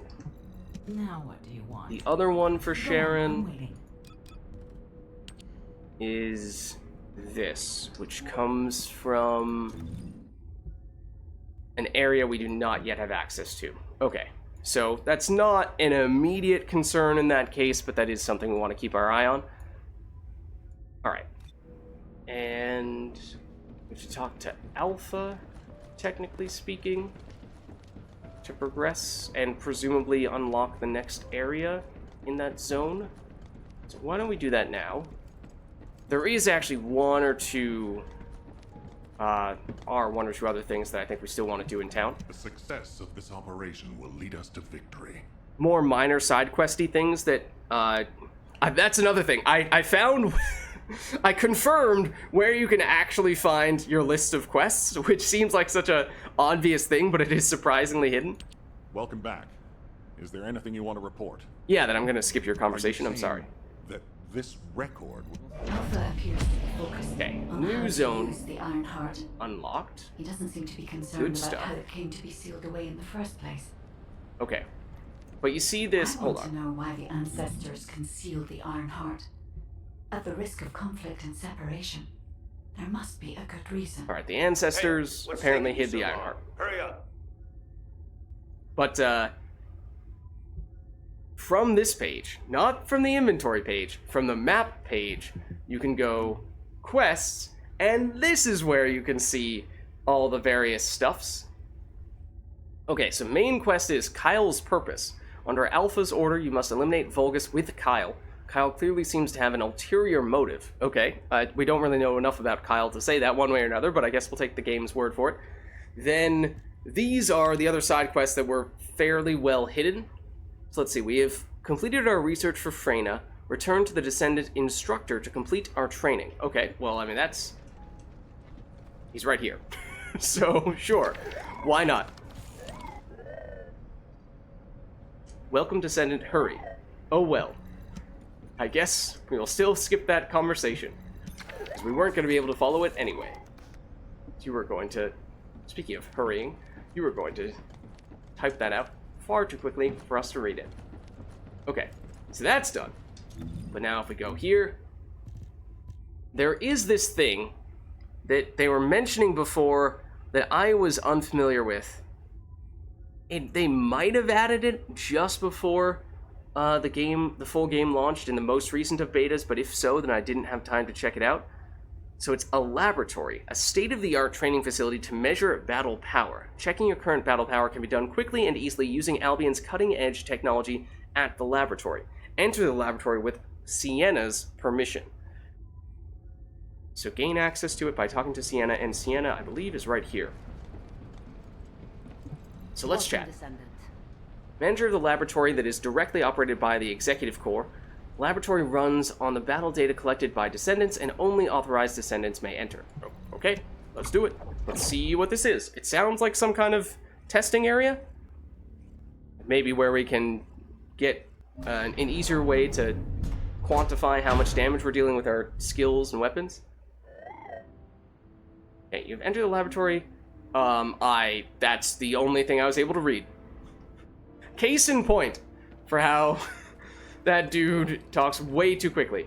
Okay, I'm assuming we're supposed to kill this dude? Or at least see how much damage this does? Oh, does he have unlimited health? Reload. Functionally? So yes, it's just a way to use him as a target. See what kind of numbers you get. And then you do... Okay, so like, for example, if we wanted to test out... Ready? 1,756 is the base damage on our ultimate ability, right? 1,700... Or 10,756.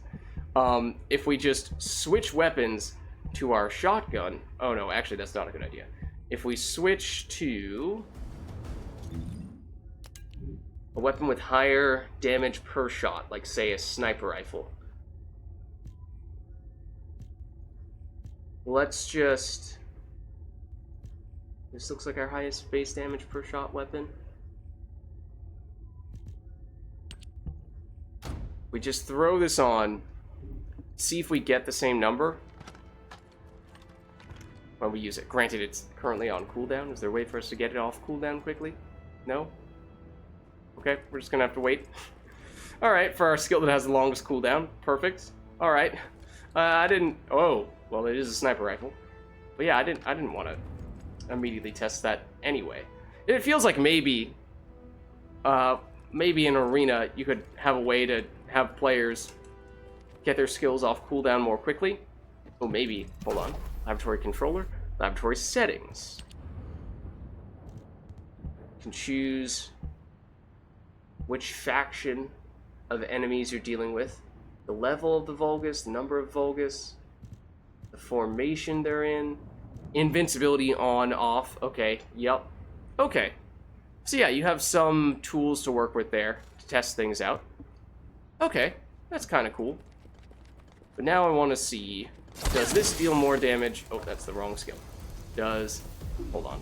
We might wait for that dot to end, just so we don't have as many numbers popping up, but it's going to last a little while. I want to use our ultimate ability and just see if having a higher base damage weapon affects how much dot we have. Okay, so ready? Activate the ultimate. Same number. Wait, but it's... Oh. Yeah, okay, it's acting like it's an assault rifle, even though technically, as you can see here, it is a sniper rifle. Okay, so confirmation. The weapon you use does not affect how much damage you deal with our ultimate. So we do not need to be concerned about that. And that was, at least from reading the description, what seemed to be the case. So I'm glad that that kind of checks out. Okay. So I don't think we need to dilly-dally here. We just go back to Albion this way, I guess. Okay. Sure. I guess we're done with that. Oh, did the poison puddle crit? I did not see that. No. Did it? I mean, I definitely saw that the amount of damage we were dealing with our, just our weapon was not always the same because we crit sometimes, but the puddle crit as well, I did not catch that. That was a very good catch. Would you like to access the laboratory? I thought there was something else here that... Oh, it's this. This is for weapon crafting purposes, little side quest. Let's take a look at what we have left here. So, that's this one where it wants us to upgrade the Thunder Cage, which is the first ultimate weapon that we got. It's currently level 1. They want us to upgrade its level by sacrificing a different weapon, and the Thunder Cage takes on whatever weapon level that weapon had. Now, the reason why I was not doing this initially was because I was basically saying, the longer we wait, the higher level weapon we can make this be, and so, you know, the more it will pay off. However, I double-checked, and it does cost a crafting material to do that exchange, in addition to whatever weapon you're sacrificing, although that's usually not a huge deal. It's just a matter of, you know, what level zone are you in now. But the crafting material, in some cases, those things can be a pain to get, but the one that you use for this is not too bad. You make that crafting material from the same resources you get just from scrapping weapons, and so if you're like us and you've done a bunch of missions and just scrapped a whole bunch of weapons, then probably not a huge concern. So yeah, I think we could do this. Honestly, if you want to be really nitpicky, the thing that you could potentially wait for would be, well, we technically have 2 Thunder Cages. One of them, they have different bonus stats. So we have weapon change speed, toxic attack, rounds per magazine. Those aren't particularly exciting to me. Rounds per magazine, this is an SMG, so that is somewhat meaningful. Firearm attack is good, however, you see the numbers on those rolls, or rather, the numbers and the descriptions. You know, what font, not what font, English words, what color the text is in. There we go, that's what I'm trying to say. The color of those random mods is an indication of how rare they are and how good they are. Because the blue is in the lowest numerical range, so that's like the color of standard weapons. The purple is in the rare range, which is stronger, or higher numbers. And then the yellow is in the ultimate range. That's the highest possible set. So we only have one thing that is in that very high range, which is rounds per magazine. It's not terrible. Firearm attack, though, I would love if that were in a higher range. The weapon change speed, I'm not very excited about because you're not really looking to prioritize that all that much. And then here's our other one. Rounds per magazine, firearm crit hit chance, firearm attack, or no, fire attack, and weak point damage. So I am not certain. I am not certain if those numbers stay exactly the same when we do various types of upgrades, or if they're going to get, if the just numerical values will change, or if the types of mods altogether will just become completely different. I am not sure. I do not recall. So we can try doing some stuff now, but if we were being extremely nitpicky, we could wait to craft another Thunder Cage, which we are actually not that far away from doing. I think we have one or two of the materials, but it's probably the easiest of the ultimate weapons to get the materials for. Oh, speaking of which, we did get some materials for some ultimate weapons, which we can now start crafting. So let's get the timers going on that stuff. Sure. But Thunder Cage, okay, we only have one out of the 4 materials there, but I think these other 3 are comparatively fairly easy to get. So if we wanted to, we could get another Thunder Cage, hope that that happens to have better random mods, use that as our base version that we are going to apply all the upgrades to and sacrifice the other not as good Thunder Cages. But not really sure we need to min-max to that extent, especially because I'm not sure if that even matters. If we go weapon level transmission, this is what the game is trying to tell us to do. So basically, we would take one of these Thunder Cages, and then we would sacrifice our highest level weapon, which I think right now is this. I mean, the fact remains, the longer we wait, the higher level we're going to get.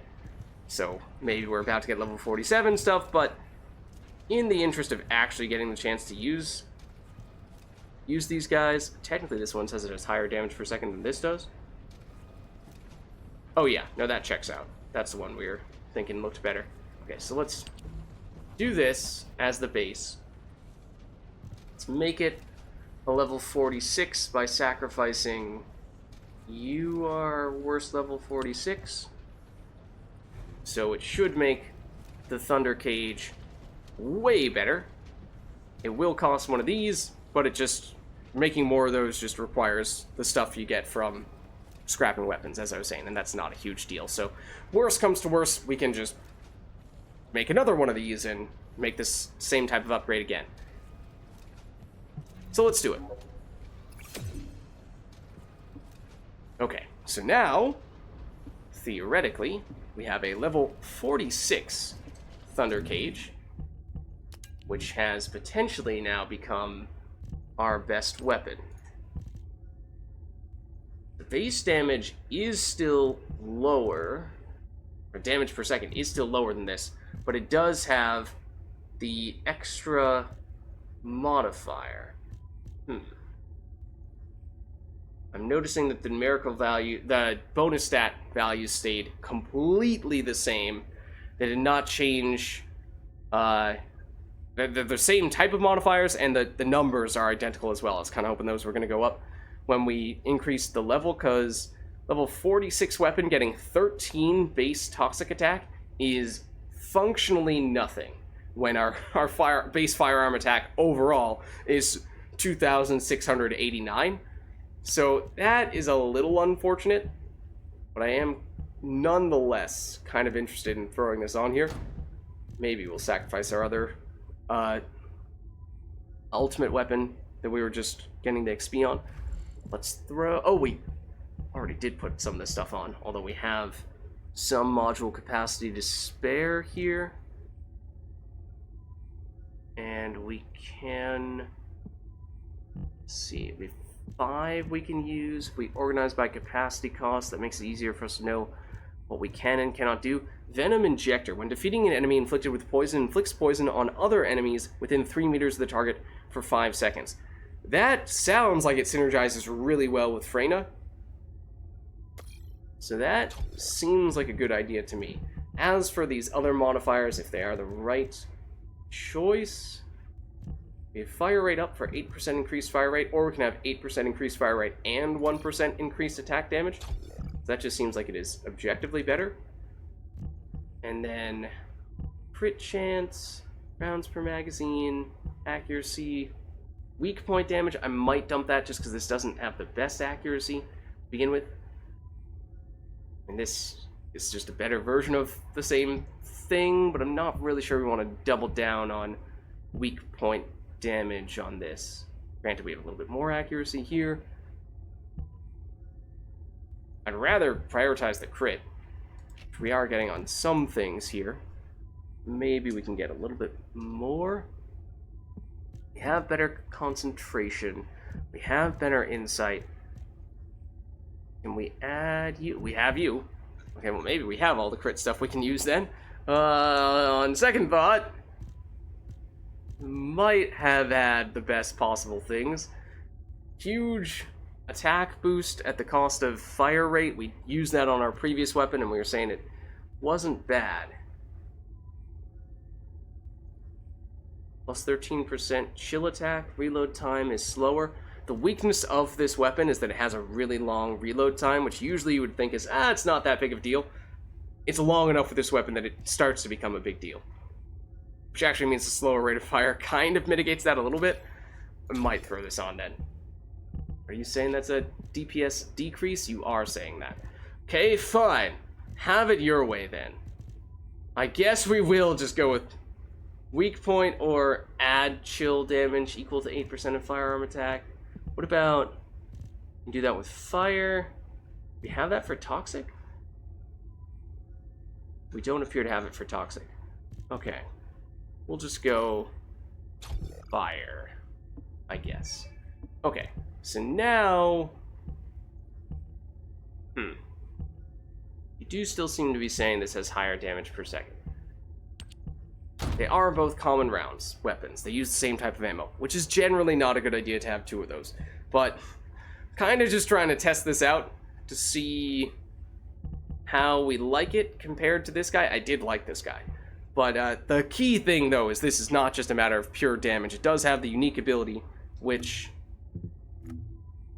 has a 60% chance of causing a 3-meter explosion of electric damage that deals 133% of our base damage. So that's where the key value, the unique value, is coming in. So I think we at least give it a shot. And I am curious if, go to an ace and complete research on divine punishment is now the thing that you're asking us to do. I don't think we have all the materials for that, though. Humanity's real hope. We are creating one of the materials for it. Is that the last one we need? Divine punishment. No, we still need several more. Okay, so that's going to be a little bit more of a longer term effort. Let's check other little side quests while we're at it, and then we'll jump back into the action. But we just had a bit of a queue of these types of things building up, so didn't want to ignore them for any longer than we already had. Okay, now there is another thing we can do to upgrade the Thunder Cage, and that is perhaps what we'll do right now. By sacrificing specifically another Thunder Cage, we can make that unique skill even stronger.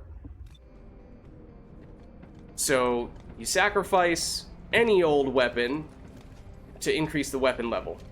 You sacrifice specifically another unique weapon of the same variety. Oh, no, not this one.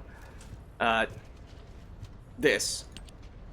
And you can enhance the ability further. So we're going to use this as the base. Then we're going to sacrifice you. And this is why we deliberately picked the one with the mods that we preferred. So that the one that was getting sacrificed was the one that seemed a little bit suboptimal. So we do that, and we'll see the reload time penalty, which was the downside of this unique ability, That gets less significant, so okay, not so bad. The trigger rate of the ability goes from 60% to 70%, so it's more reliable, and it has a larger AoE, so it hits more people. So that looks like a pretty good deal. It does cost us monies, but we have plenty of that. So that's not really a concern. The big cost there is that it requires that you have more copies of that unique weapon, and those do not grow on trees. But that's another reason why it actually does make sense to deliberately craft multiple of these things. And now at this point, even if the base damage on that weapon is technically still lower than the one that we had before, at this point you imagine it would still be more effective because of that explosion. So let's jump back into the action here now, into this new zone, which looks extremely small.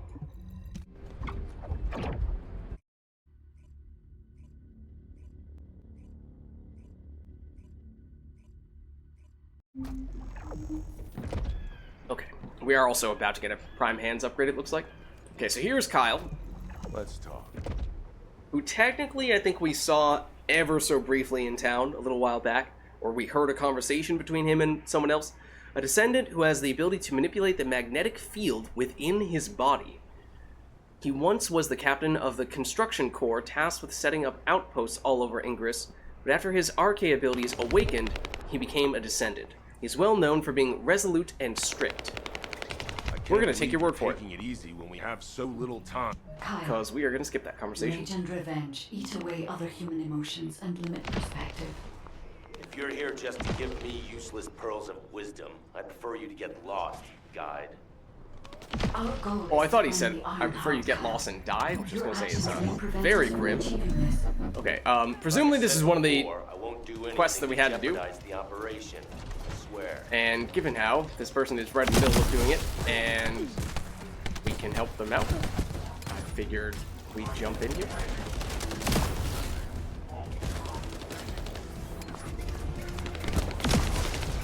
Oh, great, an interrupter. You need to protect the collected data. The Vulgis force is getting bigger. And I actually don't know if they can legitimately destroy the device in these types of missions. Okay, so keep an eye out for, as we are using this weapon, we can now create little blue electric explosions sometimes, at 70% chance, whenever we kill an enemy with it. So it actually went off on a few occasions just then. Admittedly, though, it's a little bit harder to see when we have a teammate who's running around and also creating blue explosions of electricity of some variety. This is not the biggest one. Not the most efficient to choose. Like how our teammate is doing all the killing, and we're just fetching all of these quest items. No more Vulgis. I mean, it works though. Excellent work. Slow arts. I think I remember that one by the name. I think it's a Descendant module that makes our skills last longer. There's a downside to it. It tailors well for damage over time skills. Okay, this has a crafting material for one of the unique weapons. Might be one of the last materials that we need for that weapon. Just looking at it at a glance, though, didn't actually mouse over it, so I'm not exactly sure which one it is. Eliminate the enemies defending the camp. I assume is this camp right here. Oh, okay, sure. That little blue explosion, that little sphere. And in fact, our teammate, I think, is also using the same weapon. That right there. In fact, we shot one enemy and it killed like 3. So if you factor in how it can hit multiple enemies, basically giving us some AoE like that from our weapon, it was a perfect example of good time to take advantage of it. All these enemies right next to each other. But if you factor that in, then it starts to be a lot more damage. Because you're not just hitting one enemy at a time anymore. It's a little bit hard to compare the damage of this weapon relative to other weapons. Okay, There were a few other spots. Whoa, hello.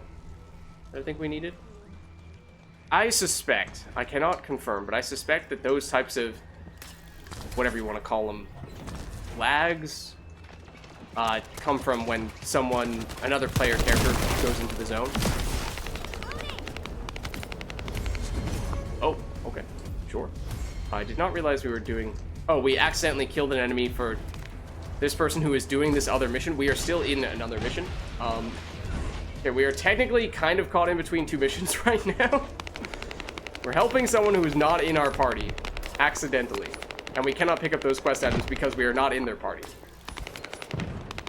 These are the people we are technically with over here. My bad. There's a Vulgis with the second fuse. I'll take your word for it, because we were not over here. Oh. Hello. Well, this is the person we're looking for.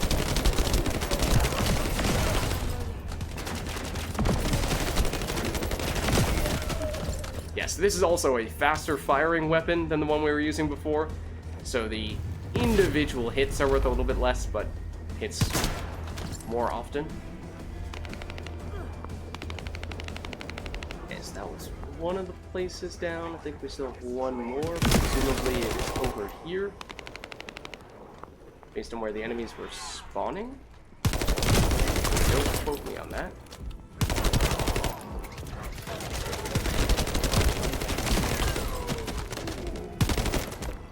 Also helps when we don't shoot our teammates. Yeah, at least one of our teammates is using the same weapon, because that's the same type of explosion we're getting. Reload. Which is not terribly surprising. Oh, here's the spot we need to destroy. Okay. It's not terribly surprising, because it is the first of the ultimate weapons that players will get. That Vulgis has the last fuse we need. Hurry!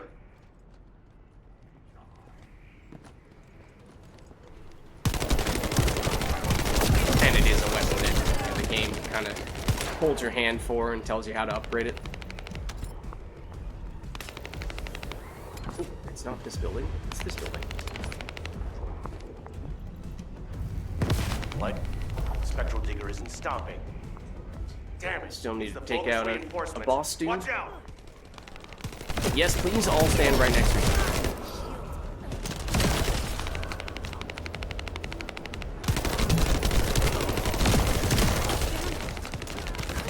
And it is cool to get AoE from your weapon, because that's usually something you have to rely on your skills to do for you. So it gives some characters who might not be as good at getting AoE damage from their skills, it gives them a way to account for that, make up for that a little bit more. Now granted, this is maybe not the best single target weapon, because it's mostly the on-kill effect that is benefiting you. Whoa, whoa, whoa, Kyle. What are you trying to do? Which is obviously not really Blow proccing everything when up? you're Are you hitting out of your a mind? single enemy that has Are a bunch you of health. SMO or something? And also, there's something you should know. The cliff. Stop it! This is just one mission on the way toward achieving our goals for this operation. Terminating transmission. Okay, seems like Kyle, I didn't catch all that, but apparently he wants to blow up some kind of entryway through the cliffs here, and other people disagree with him, and Kyle is cranky about it, and doesn't want to listen to reason. Because reasons. Okay, but we do get access to a new zone. So let's see. So we'll just head on over then. There is, was it the one that we just completed that had the chance of giving us the good crafting material?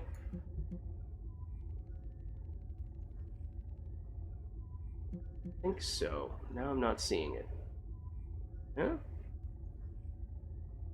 Yeah, that's weird.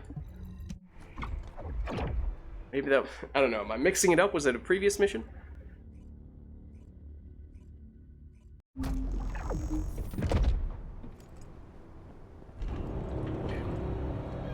Let's head over.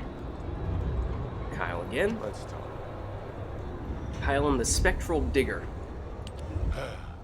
Immature kids like Luna don't understand situations like this. This is about loyalty. immature kid doesn't understand. I'm gonna name drop some very cliche value that is gonna make you think that I'm a tough guy who's smart, or at least has reason for his fight, for his ambition, for his goals, when in truth, it's just an arbitrary cliche word that is completely overused and barely means anything anymore, and probably doesn't even apply to the specific situation at hand. Don't worry, guide. I have prepared something very persuasive. Would you take a peek inside my mind? Okay. Once again, I'd kind of like to see if we can jump on one of these missions that already has some people doing it, and there were some people in the area. So I'm hoping one of these is in progress. Oh, that says start mission. Somebody's doing something over here. Where do I start this one? I shoot you. You should have me join. Okay.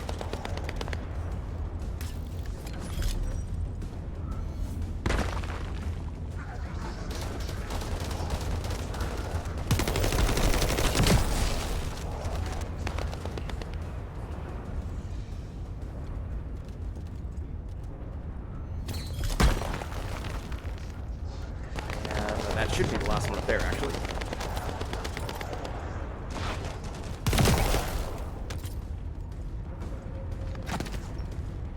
Well done. Huzzah! That damn digger will also be A lot done. easier when you have a full team for that, or at least 2 other people. And while we're at it, if we can continue to run with them, that would be helpful. Amount of data to retrieve? Oh, is it one of the parkour ones where we have a time limit? Okay. We had a bit of a traumatic experience with this last time around. Wait, where even are these things? Like the scattered data. I see enemies. I don't see data. But I mean, if our teammates want to do all that for us, then I guess that works. They seem to be having a lot of success with it. Actually, this person very close to us is not in our party. Perhaps explains why I'm not seeing the items that we are supposed to be collecting right now. Where are they? Supposedly with us. I do not know. They are about to finish. So, thank you for doing quite literally all the work for us. Oh, there! Now I see it. 1 second. Be there in a minute. There we go.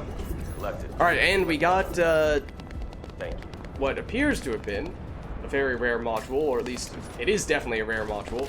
As for what the drop chance was, that I'm not sure about. I assume it was pretty low.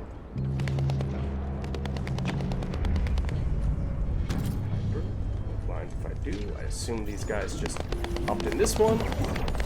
And I mean, this is the benefit of actually having people to run the missions with, is they can go faster, sometimes just by dividing and conquering, and sometimes because they happen to find the place where you're supposed to go before you do and just do all the heavy lifting. But, you know, maybe we can make it up. Make it up to them. Helping out a little more on this quest.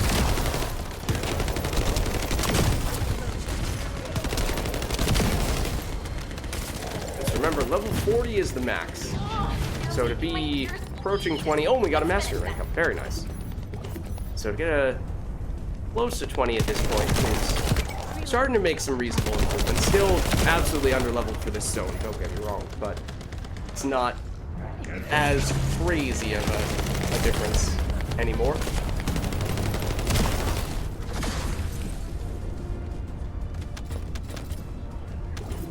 And at this point, yeah, we're starting to get level 47 stuff dropping. So as anticipated, that's the decision we had to make when we were upgrading this weapon, was where do we draw the line? Where do we say, okay, we'll upgrade it up to this level, we'll use our crafting item for this purpose, and then we'll just have to live with it once it eventually becomes under-leveled relative to the enemies and relative to the other gear that's dropping. of course, we can then, with this or any other weapon, increase its level by sacrificing a different gun. And it's not, that craft in particular is not crazy expensive. Other ones kind of are. That one not so much. Oh, did we just get a legendary crafting material? I think we did. For a specific ultra rare weapon. Oh, that's a Transcendent module we just picked up. Who are you to tell me what to do, Luna? Keep your nose out of this and get lost. Okay, Kyle seems extremely obnoxious. Just hear me out for once. The bodies of your colleagues are at the base of the cliff. Oh, the bodies of your colleagues, speaking of which. Bury them down there with that thing? Yes.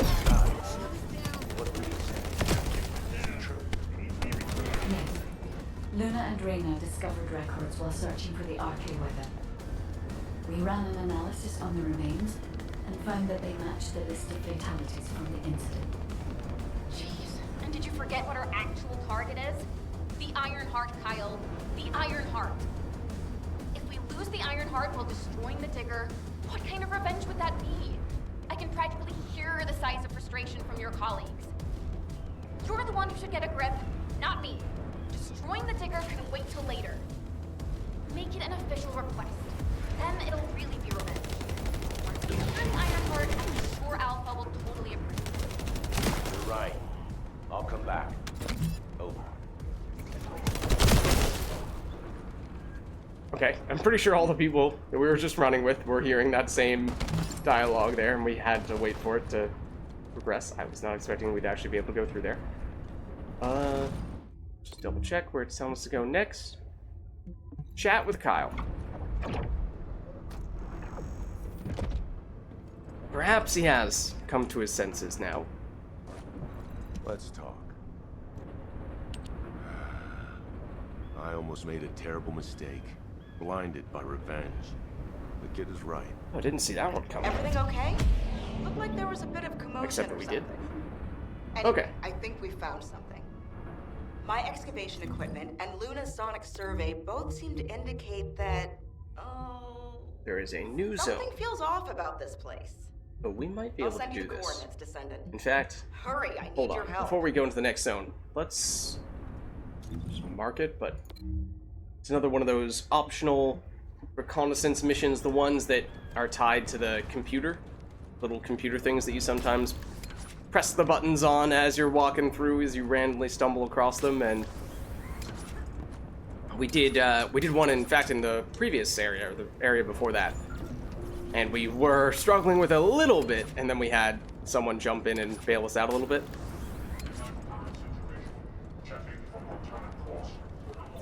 There might be someone doing it right now. There are currently enemies around here.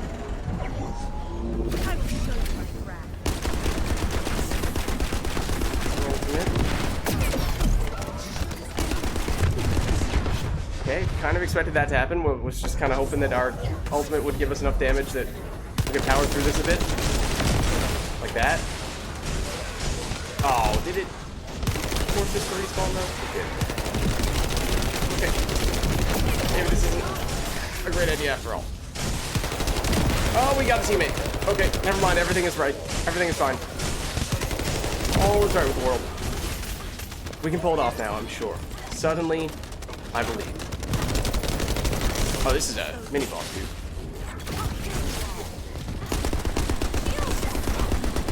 It has an immunity phase, which is very inconveniently timed for the purposes of our ultimate.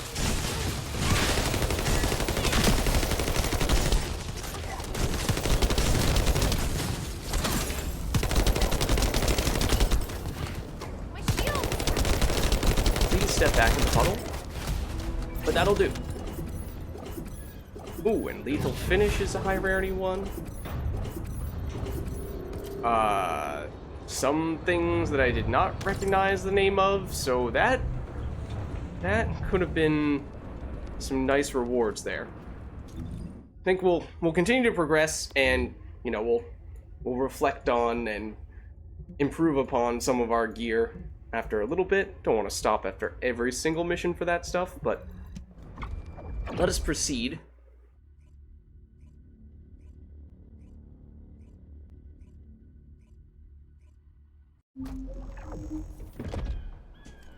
Okay, I assume this is gonna be Kyle again, or no, Freyna.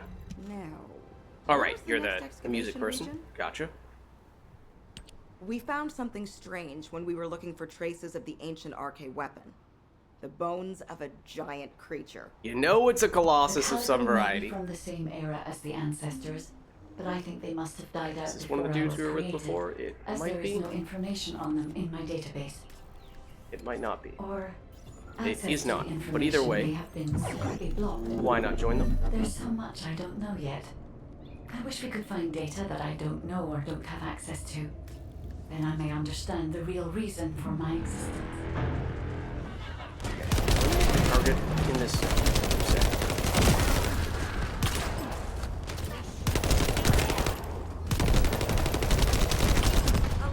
Out of curiosity, switch back to our previous weapon. They were really boring, and now there's The one something that really technically active. has a little bit Watch more out. DPS.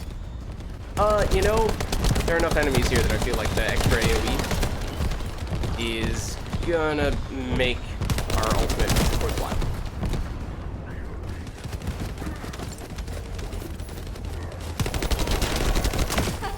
Ugh, that seems to be one of the Vulgis who started this horrible party. You should take care of him. Let's drop. Oh, well, actually, yeah, I'm gonna do the. Okay, well, this works. Still noisy. Gonna do the puddle. You gotta keep moving if you're gonna ruin This works someone too. else's party. Oh, Hold your that's an ground. explodey, dude.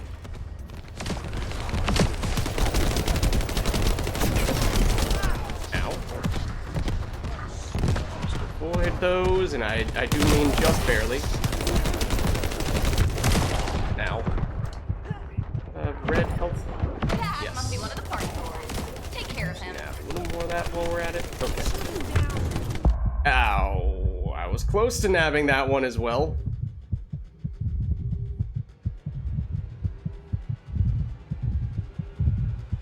See if our teammate gets us here. We are currently right in the middle of all these explosions, which is wonderful.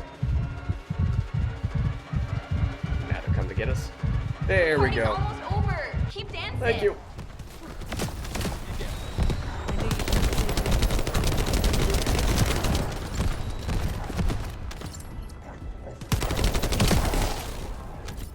Oh. I was wondering what that was. Yeah, no, it's an enemy that spawned directly on top of us. Are you a boss? You are not a boss, but you are very big.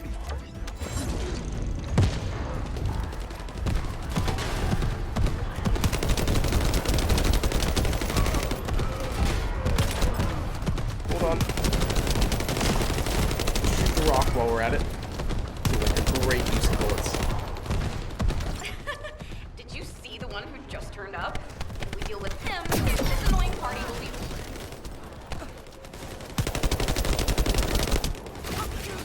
Once again, that'd be the puddle, but that works too. Hey, up the move. Yeah, I guess. Now we can give this Expecting one there to be a total bigger concentration. mini boss Thanks. than that. Maybe there was one and I just didn't see it. Okay, now we're up to 20, so that's nice. Now those. Okay. Are all the other quests on the other side? It kind of seems like they are.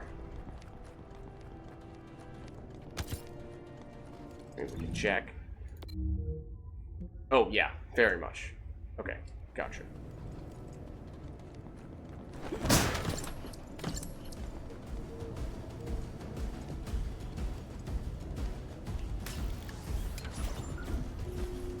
Not gonna rerun that mission. Don't remember if it had any high rarity stuff, but I think the rerunning missions for farming crafting materials is something that is pretty decent for just doing in between streams, which, you know, isn't always gonna be a huge factor, but on the times when a few days in between sessions, Looks like the Vulgis are it can be storing resources in several places. it'd be kind of helpful just to have What do some you stuff think that is I more can target important than calico in the meantime. bones in this region? Steal a sample from their storage so I can analyze whatever it is that they're stocking up on. Okay, don't mind if I Vulgis do. went that way. Be careful. Ah, isn't that a Vulgis transport ship? Be careful. Thanks. That's great. I appreciate that. Oh, this is the one where they can't be in here. Okay. They don't make progress when they're in here. This concerns me a bit. That's because it seems like our teammate is going for a different one. Not really sure how much progress we're going to make. We'll try our darndest. Please go away now. Oh. I did not even notice those guys. Uh-oh. You can stop worrying about us and finish the operation.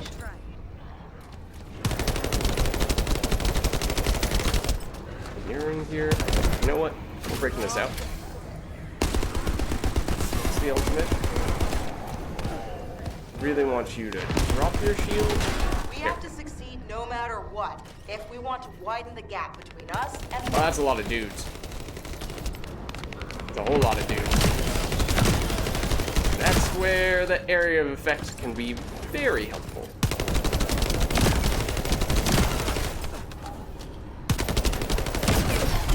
Ow. They froze us! No!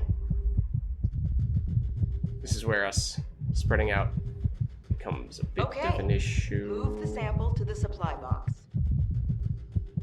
I don't know if they're going to come here to help us. Doing their thing over there, and I'm not even sure if they noticed.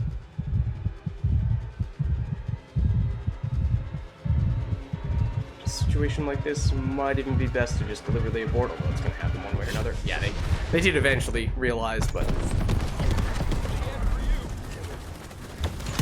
Did we lose all progress in the zone? No. Okay, good. And now he's coming over here. Okay. Should be much easier now.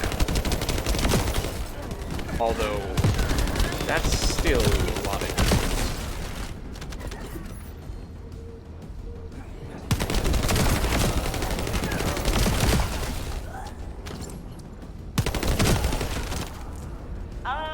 Our supply box There is we go. waiting for the sample to arrive.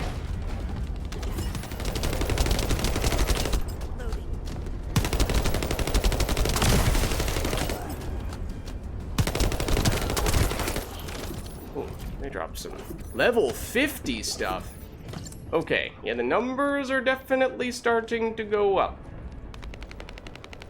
Oh, what is the best way across? Oh, snap. Come on, no! Oh, all the way up and around like this? That stinks. Oh, and he got this one. Okay. Where is the last one?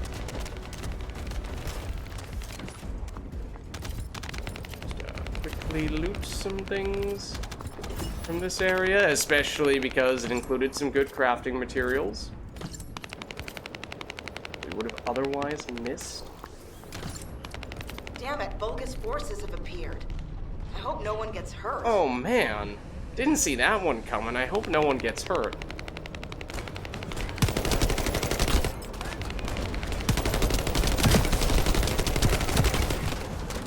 That guy's sniping us from far.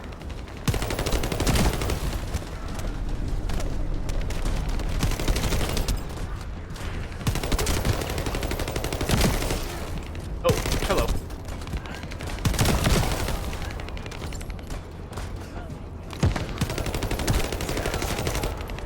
Keep finding ways to sneak up on us. Although, come to think of it, isn't this an urn? Just waiting for them to start showing up from this direction. It's only a matter of time. Alright, I will finally press the right button to use that skill, and yet I kind of did it behind the enemies. So much for that.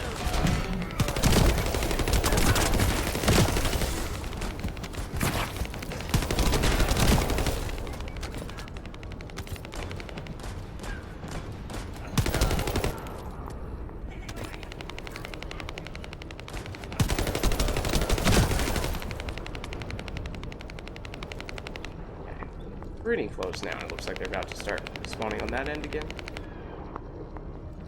Based on that, although Sorry. apparently not. Not a good time to make jokes.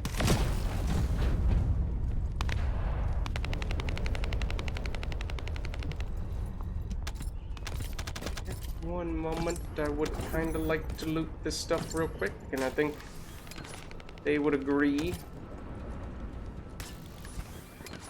I think we got basically everything.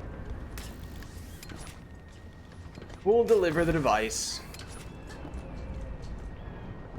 Great.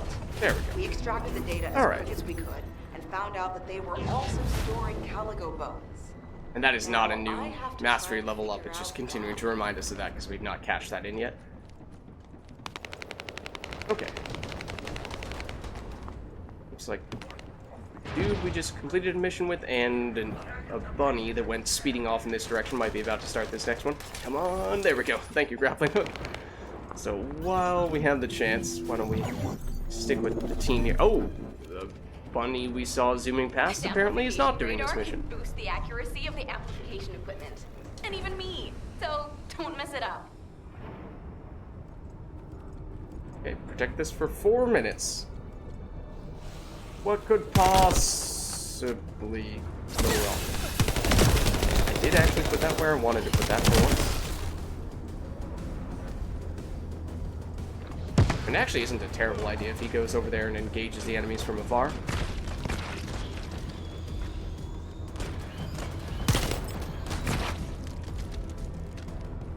Can they come from this angle? Just looking at the compass and it's kind of suggesting that they can. Oh, but they definitely just spawned over there. Walk through the poison puddle, please. Thank you kindly. Okay, that was an unfortunate place to be standing.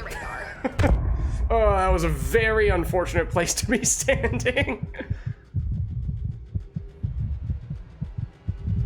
Yeah, that's one of my biggest criticisms is the dialogue in the game is just very simple, doesn't really contribute anything to the game itself, and then their solution to that was to say, alright, well, let's just add more dialogue.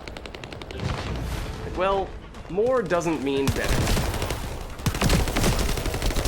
I think I was saying the other day, it feels like their writing style when they wrote all the dialogue was like a school essay, you know, a college essay where you have to get to a certain number of words. Like, oh man, I have a 5,000 word essay that I need to submit. And so, you know, you just start saying a whole bunch of things that mean nothing, or you repeat the same thing 5 times over with slightly different phrasing just to get to the number of words you're trying to reach. That confused me for a second. Our teammate using his ability right on top of us. Okay, is that the big dude that you're trying to warn us about? Oh no, that's what you're trying to warn us about. Poke. Okay. Well, that didn't exactly go according to plan. Well, if we had run in front of those enemies a little bit further away from the device, then we legitimately might have sacrificed ourselves for the team. Except I'm pretty sure the AoE of those enemies' explosions were big enough that they still hit the target on the device. So it's not like it made a difference. That's what I was trying to do.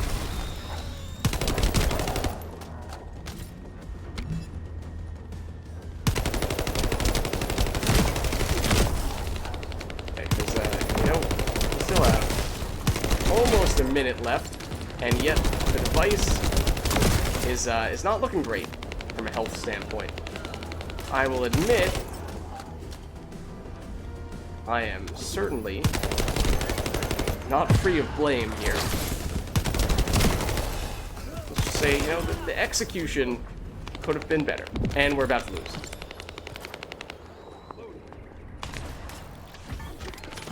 It's on 0% right now. In fact, I'm surprised we have not already lost. Don't know how we've not already It's lost. here to ruin our operation. Uh-oh. Take care of it. I don't know what it is, but if it hits the device once, then we lose. Oh, wait, no. Our device has gone long enough without taking damage that it started to regenerate shields. So you're saying there's a chance. We got some pretty clear data of Look at that. I think we can It find was where the never cargo in is. doubt. Thank you. Easy peasy. Oh, and we got Finally. a legendary Get the guy to come weapon here. crafting All material. right, We yeah. might have enough for But that before now. we go, there's something I want to share. Oh, the guide has a secret to share with us? Perhaps something about how she's been so suspicious before, and now she wants to fess up about some deep, dark secret that we probably anticipated was true all along. Ooh, what are we got in here? Let's just pick that stuff up. Okay, so we have not been to town for a little while now. It looks like our inventory is full, and that's why it's not letting us pick this up. So let's just scrap a thing or two here. Not the ultimate weapon that is still in our inventory, though. Oh, and no, don't scrap everything either. Please unjunk everything. I just wanted to mark a couple things just so that we have room to pick up this thing right in front of us. Okay, which I think we have now done. So I guess the guide is right here and wants to speak with us. Then I assume we're about to go into one of those dungeon missions, but before we do that, I think we'll want to head back to town, sell some of the stuff, maybe take a second to see if there's any gear upgrades we can do, because we have picked up many things. This is just crafting stuff. Oh, also, hold on. These things here, these little robo dudes that we walked past on a few occasions that I'm not sure if I described what they did, because I was not initially sure what it was. They are alternate fast travel locations. Rather than the just initial base that you start off in, if you find these and walk near them, then they'll kind of open up like that, and that's your indication that you can now fast travel to that spot. Okay, I might listen to this, because I think this is where some of the pieces are going to start to fit together. Why are we taking damage here? Why are there enemies in here? Okay, apparently one of the other missions, or the same type of mission that we just completed, I think, somebody else is now doing, and some of the enemies made it all the way down into that corner and started attacking us. So when we defended ourselves, it caused us to join this mission. So, alright. I mean, we don't actually have inventory space, so I would rather not do this right now. We can't really stand to benefit from it too much, but you know what? While enemies are attacking us, we'll just, okay, nope, I was gonna say, we'll try to sort out our inventory, but you can see how that went. We have to succeed. Yeah, no that matter the what, machine, if the we fast want travel to widen the machine, gap looks silly. between us and them. Okay, move the sample to the supply box. Oh, that's not a teammate. That's an enemy. Okay, you know, kind of don't really want to be in this mission to begin with right now, since we kind of joined by accident in the first place. Kind of just picking up the stuff that happens to be spawning in front of us for looting purposes, but don't really want to stick around. Just like, you know, we have to drop some hypercharge or something, and I'll take them. But I kind of had other things that I was looking to do. Won't really be able to pick these things up if we don't have room for it. Now, if you complete a mission and the quest rewards would have exceeded your inventory space, they will go to a special bin in the storage place in town. It's called the Lost and Found. However, that's only for the end of mission rewards. That does not include just random stuff that drops on the ground directly from enemies, so we can't pick this up, and it will not show up in the Our Lost and supply Found. box is waiting for the sample to arrive. How many more did they only have one left. Oh, they have all of them down now? Okay, fair enough. We'll stick through here, and then we will get the Lost and Found stuff from the end of mission rewards here, even if the item drops from the enemies are not flying. And we still got some Kuiper shards and gold, so a little bit of monies. Great. But there we go. extracted the data This as stuff, we could and found out that they weak were point also insight, okay, which is storing one calcium. module. We got one module Now, from I that. have to try to figure out Okay, now please do not initiate those missions so close to us that we take damage when we're trying to talk to this NPC. Okay, because I would like to hear this. Because this, I was starting to say, I feel like is going to start to pull some of the pieces together. of the story that were a little bit open ends that have yet to be resolved. Do you remember the bone sample we took from the Caligo? A small amount of RK has been detected on it. It's strange. Ancestors aside, how can RK be detected on the bone of some giant organism I have never heard of? Because RK / the ancestors are still doing things? There's a good chance that the ancestors used the Caligo to test the RK weapon. Based on the data on the Caligo that we received through the Issue, if we estimate its original size based on the size of the bone, its bone density and composition, and assume appropriate... Okay, you know, I don't care about the biology of this random I understand thing. that we have to move quickly. I'm sorry. I'm sorry, I can't. Okay, rewards for this mission, because I think this is going to be another one of those dungeon missions, should theoretically be quite good, or at least have the potential to drop some good things. A Transcendent module, I don't know who it's for or what skilled effects. Return to Albion now. Fire I'll take conductor, care of anti- things oh, here. Sharon code. Okay, so I think this is the last Sharon crafting item that we need, right? Because didn't we get one of the other ones before? An empty tin can. And that reactor could very well, in fact, almost certainly would be the best one for Freyna. You're right. My Amorphous thrusters as well as material. my suit are Okay. at their limits. So 20% Guys, chance to look get the after Sharon kid. drop. Luna and I will head back. Let's head back to town, though, Kyle. before we do this, because as we have previously established, we have a full inventory. So we would like to... Oh, and this... Okay, so the reason why our mailbox is showing up is I think that's where the Lost and Found... Yeah, Lost and Found is. So that's why that's glowing.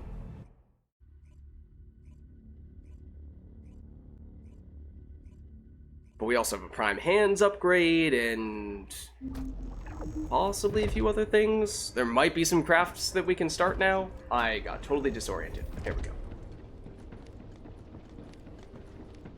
Okay, so I'm not going to do this just yet because our inventory is still full. So we're not going to be able to take those items out of Lost and Found just yet. Although this actually will increase our inventory space by a tiny bit. Let's double check. Descendant module and weapon module capacity. That's the big thing. But we get 2 more spots in our inventory, which hasn't been a big factor for a while because we've usually been scrapping or selling stuff more frequently than this. More spots in storage. Okay. Let's do it.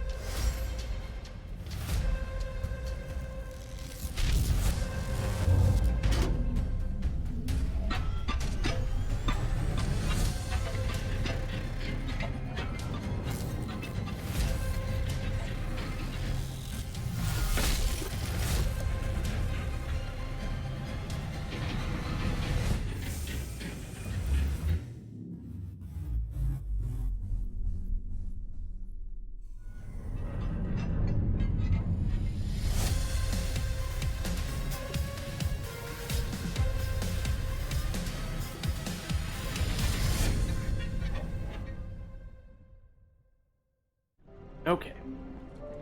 So we are now a little bit stronger. Oh, did we get a new sub-quest? Sometimes some of the sub-quests activate when you get those Prime Hands upgrades. That's a threshold that triggers them for some reason. Okay, so let's see. There must be something that can be done to increase battle power. Let's check in with the Descendant Instructor, who will know what to do. Talk to the Descendant Instructor. Okay, well, and then he's going to give us a bunch of crafting rewards. So, we'll take it. I think I know what this is going to be. Let's chat. And by let's chat, I mean we will probably skip this. Already achieved Mastery Rank 12. Extremely impressed by your progress. Okay. So, he gives us a bunch of good crafting materials, specifically for the purpose of crafting an item. Crystallization Catalyst. Using crystallization catalysts can help you achieve far greater battle power than other Descendants. Although the level will be reset, you can assign a specific socket type to efficiently manage a module's capacity cost. Go to an ace and complete the research for the crystallization catalysts. So this is the reason why you can reach level 40 long before you get to the end of the campaign, because when you reach that level cap, you can reset yourself down to level 1, and in exchange get one more of those glyphs, those symbols on your passives. And that way, sure, it temporarily makes you weaker when you have a lower level. However, long term, it means you have another way to reduce the capacity cost of your modules, and that means you have more total modules and that you can include and more upgrades you can apply to those modules, making you stronger.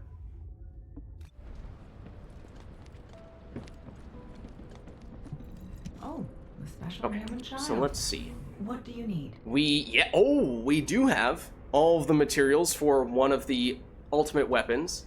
This is one of the ones we just got a crafting material for from one of the, possibly the most recent mission.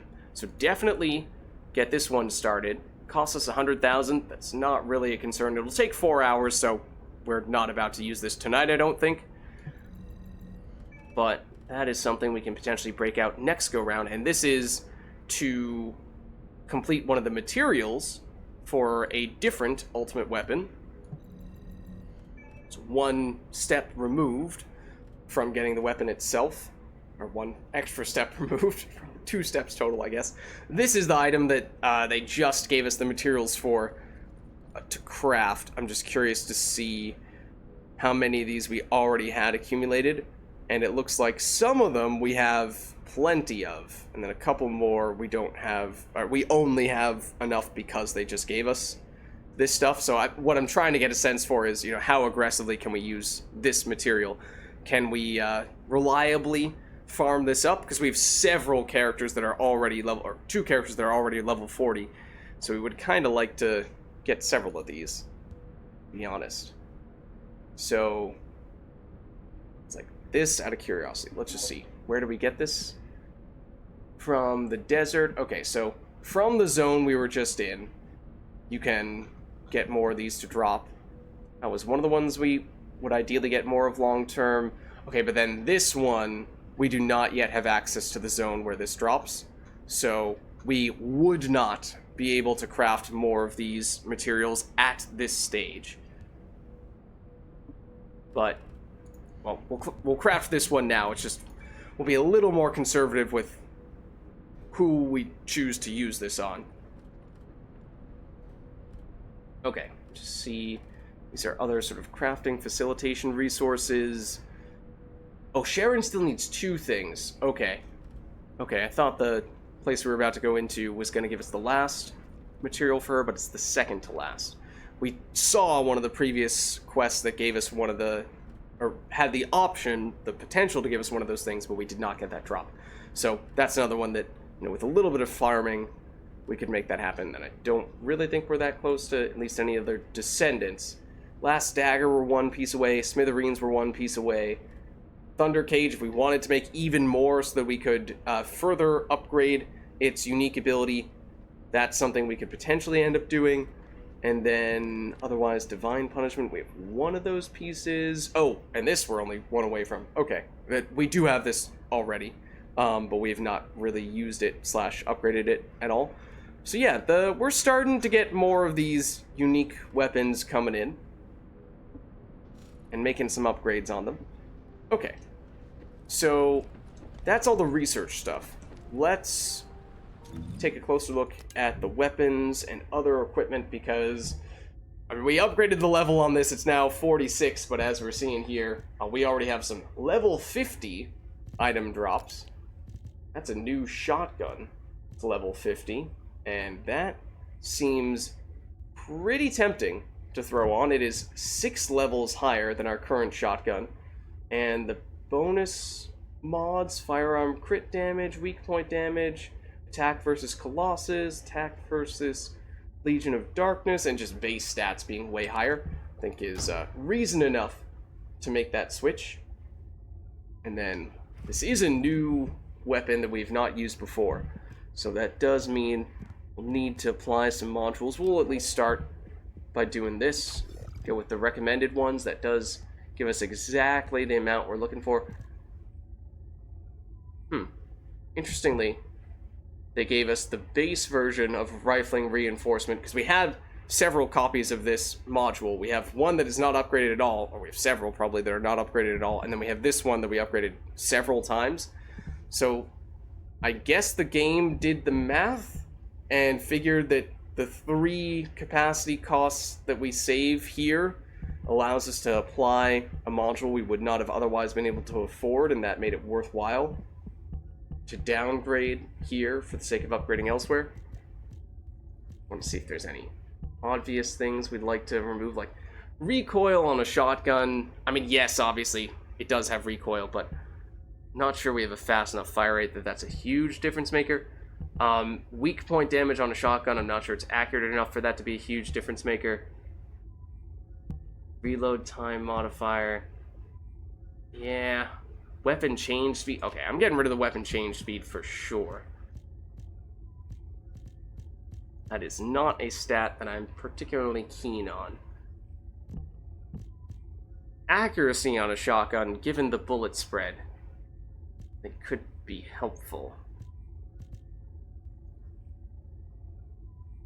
The recoil reduction, okay, sure, is a thing, but the firearm crit damage, I think, is the more meaningful thing there. Let's go accuracy and damage. And then might dump that. We do have accuracy from this as well. The weak point I'm a little conflicted about. I feel like we go a little bit more on the pure damage. Also, this does, was it the same number for the recoil bonus plus a little bit of crit hit damage? Obviously, it's not a huge number, but it is more than 0. Oh, wait, what? This looks way better. Crit hit, oh, that's crit hit rate versus crit hit damage. Okay, that's why the numbers are not exactly the same. Okay. Maybe we stick with this. Fire rate up. Oh, except that looks great.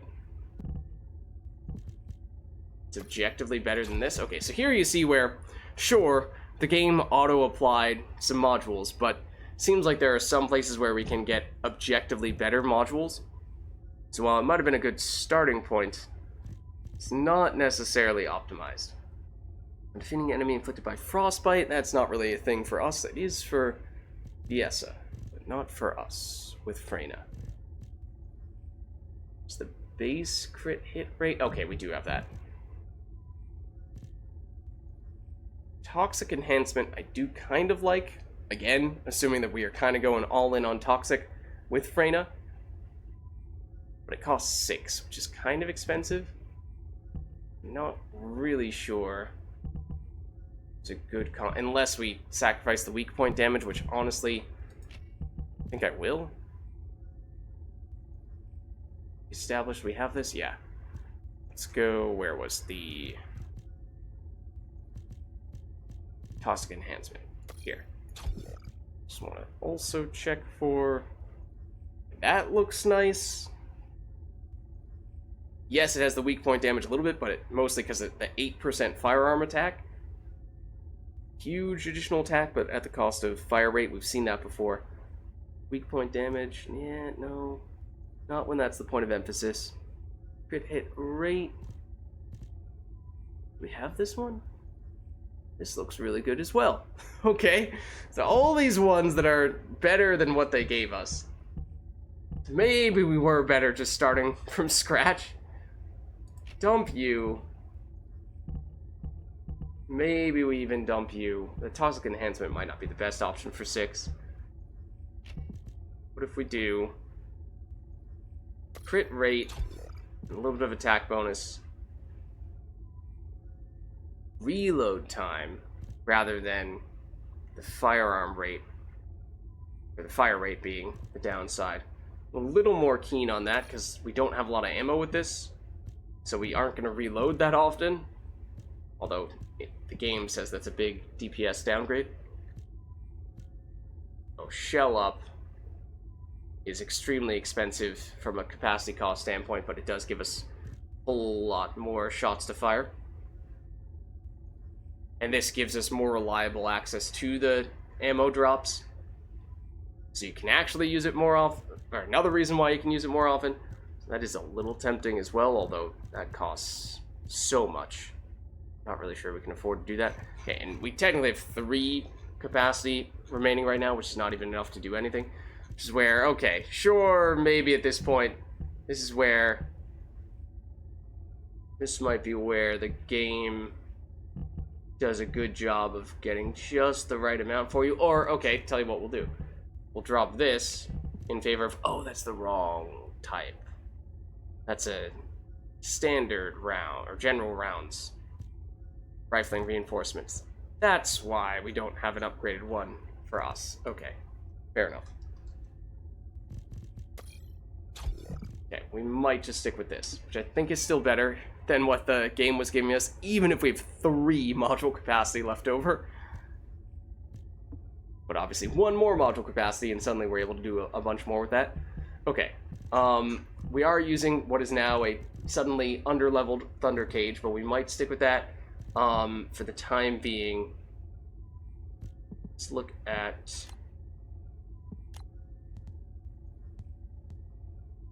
Can we organize by all of the...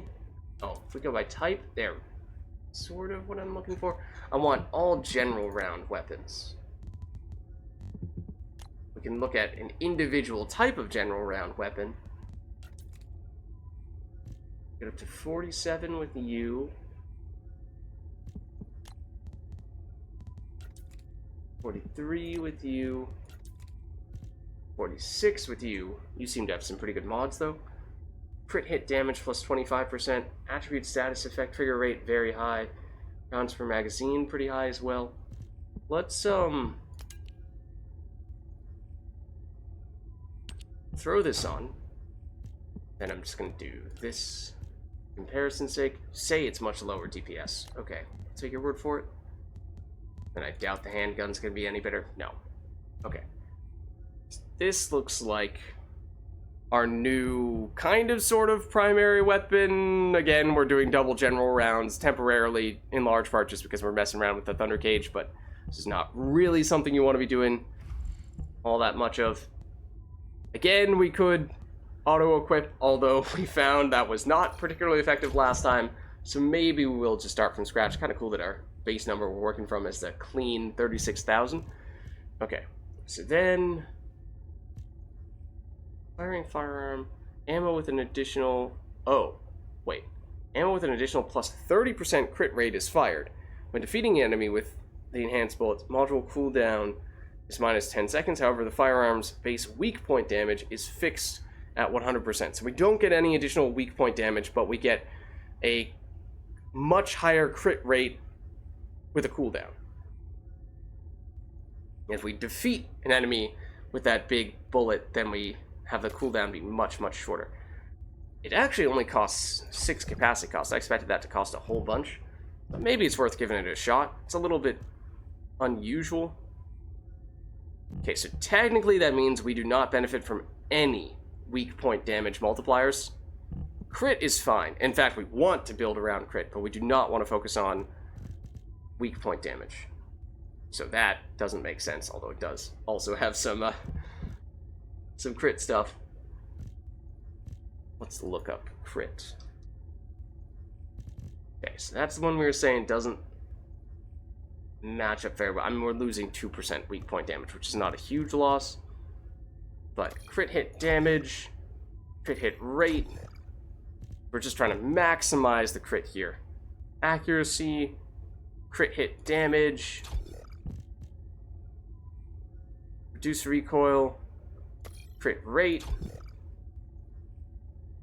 and that looks like all we can use here.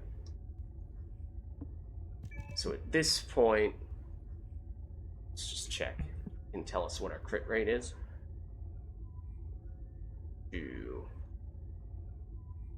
Where is that? Crit rate. Is it really just 11? A little over 11%. I mean, obviously this gives us a plus 30% crit rate. So when this is active, that jumps all the way up to 41, which is pretty huge. And if we really wanted to, we could upgrade some of these mods And then suddenly the crit rate and crit damage goes up even higher. But maybe at this point we just throw on whatever else happens to work well for us. So this was the one we were kind of saying, we don't love it because we miss out on that 2% weak point damage, but maybe for the crit well, oops. 8% crit damage versus potentially just universal base damage we could get elsewhere. Might just go for the universal base damage. Don't want the weak point though.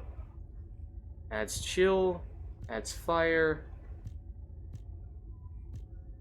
Okay, well, there's no toxic one, so I guess we'll just go with one of these.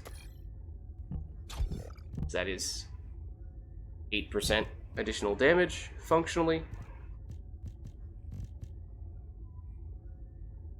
We'll take this. Yeah. Oh, Venom Injector. Hold on. Oh, we want this, though. We really want this, though. It synergizes so well with what we're doing. Yeah, we kind of have to take this. On Freyna specifically, we kind of have to take that, because it synergizes directly with our skills, passing off the poison to other enemies. Okay,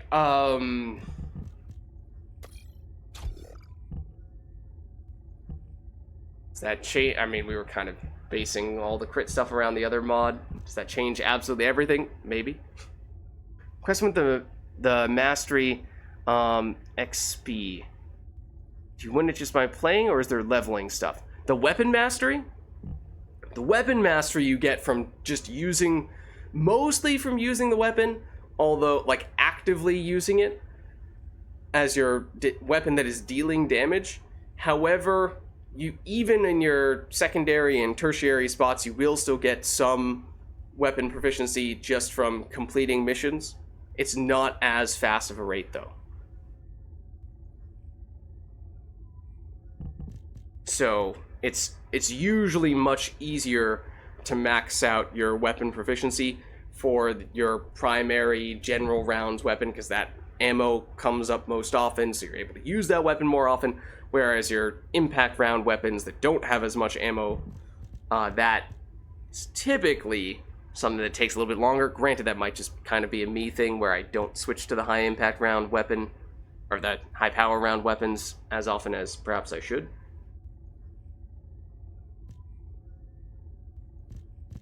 What works specifically with this? Does it even necessitate that we do anything in particular? When defeating an enemy inflicted with poison, inflicts poison on other nearby enemies with 3-meter radius. Just get kills with the weapon. I don't really think it matters.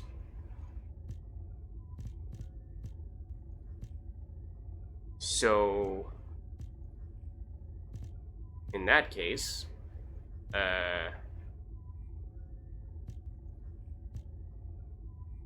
we do this? There was a better version of this, right? Fire rate. Oops, it would help if I spelled it correctly. It would help if I spelled it correctly. Oh, this is one that slows your attack rate. This one gives a little bit of attack as well. Oh, do we... Oh, insufficient capacity. Oh, true. Very true. Yes, correct. Curious. It says this is worth way more than the fire enhancement. So I think, from a DPS standpoint, I think we'll go with that then. Okay. Technically do have 2 module capacity to spare. Again, we could upgrade one of these things, or wait until we get more module capacity. But, okay. That theoretically should have a lot of damage. So now, a little reluctant to scrap every other weapon that we have left, because we didn't comprehensively check every single one, but we're in a zone with high enough level that maybe we can act on the assumption that things are only going to get better from here on out. Okay, so I'm going to scrap everything but you. You should not get the trash icon because... Oh, okay. Got a daily done for scrapping 50 weapons. In fact, a lot more than 50, because apparently it would not let us scrap them all in just one round. Okay. But yeah, we keep you. You're an ultimate weapon, so obviously we very much want to keep you. Okay, so we are currently using a level 44 reactor, and we have up to level 50 that has dropped. So this is definitely higher damage, regardless of how this is supposed to be based on boosting fire damage skills, and we are using toxic damage skills. Doesn't matter. High enough, the level alone is the big difference maker. Okay, technically this is one level lower, but it is toxic damage. It's getting an even bigger bonus if we were to use a tactical rifle, which we are currently not doing. We could switch that just because we are throwing on the Thunder Cage, and we could dump that just to make room for a tactical rifle. Granted, we just scrapped all of our other weapons, so maybe not so much. Let's dump you because you're a lower rarity of this. We'll keep you, so we might want you for Freyna, but otherwise I think this other stuff we're gonna again act on the assumption that level is very important for these reactors because it affects the base value of the skill damage. So we're gonna scrap all but these two here, and then on this end, whoa, what is this? It's a new set that we have not seen before. And if you get 2, it gives HP recovery. You get all 4 toxic skill power modifier, which works very well for Freyna. And fire resistance, which I mean, is generally useful. Okay, but this is the only piece we have of this set. And right now, just from a base stat standpoint, we lose the 200 HP, we gain a whole bunch of defense, we gain some fire resistance, we lose Kuiper Shard drop rate, we lose module drop rate. Okay, I do really like the one that we have right now.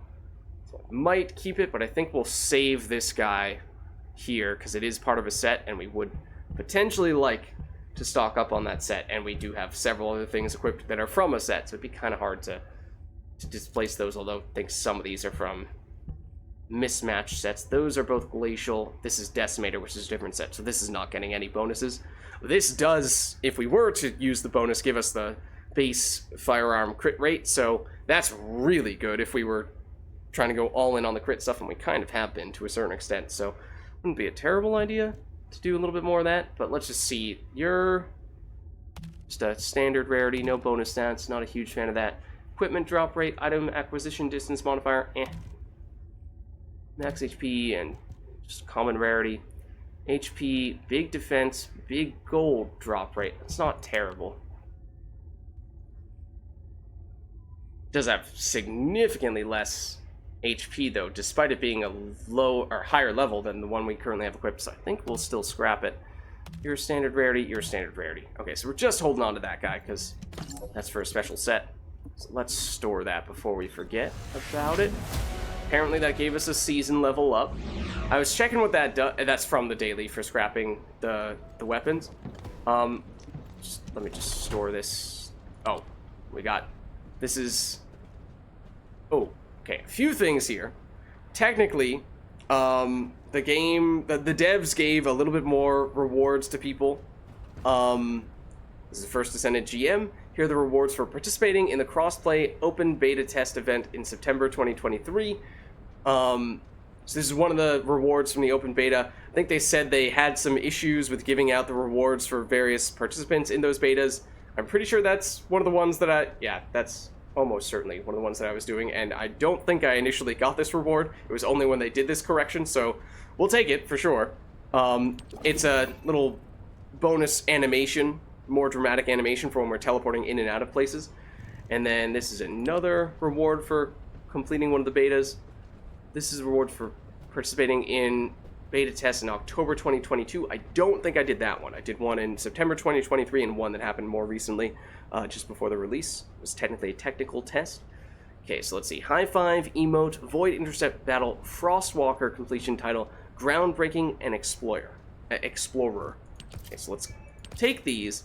And there are a few other things here. There is the Lost and Found. So this is one of the quest rewards that we got when we had a full inventory. Remember, the items dropped on the ground we cannot pick up when our inventory is full, but when it comes to end quest rewards, we can get those in the Lost and Found. So I'm gonna junk you though, because I don't really think we want you. Except oh no, you're a sniper rifle. That's why you have higher damage than our machine gun. Yeah, you're a high power round weapon. Okay, never mind. We are getting rid of you. Confirmed. Okay, we just got one of these, which I don't really think we want, because it's only level 47, which is, oh, don't scrap everything, just junk that.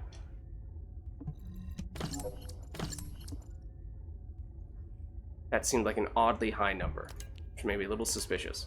It might just be we're getting high enough level now on the gear that it gives us better rewards.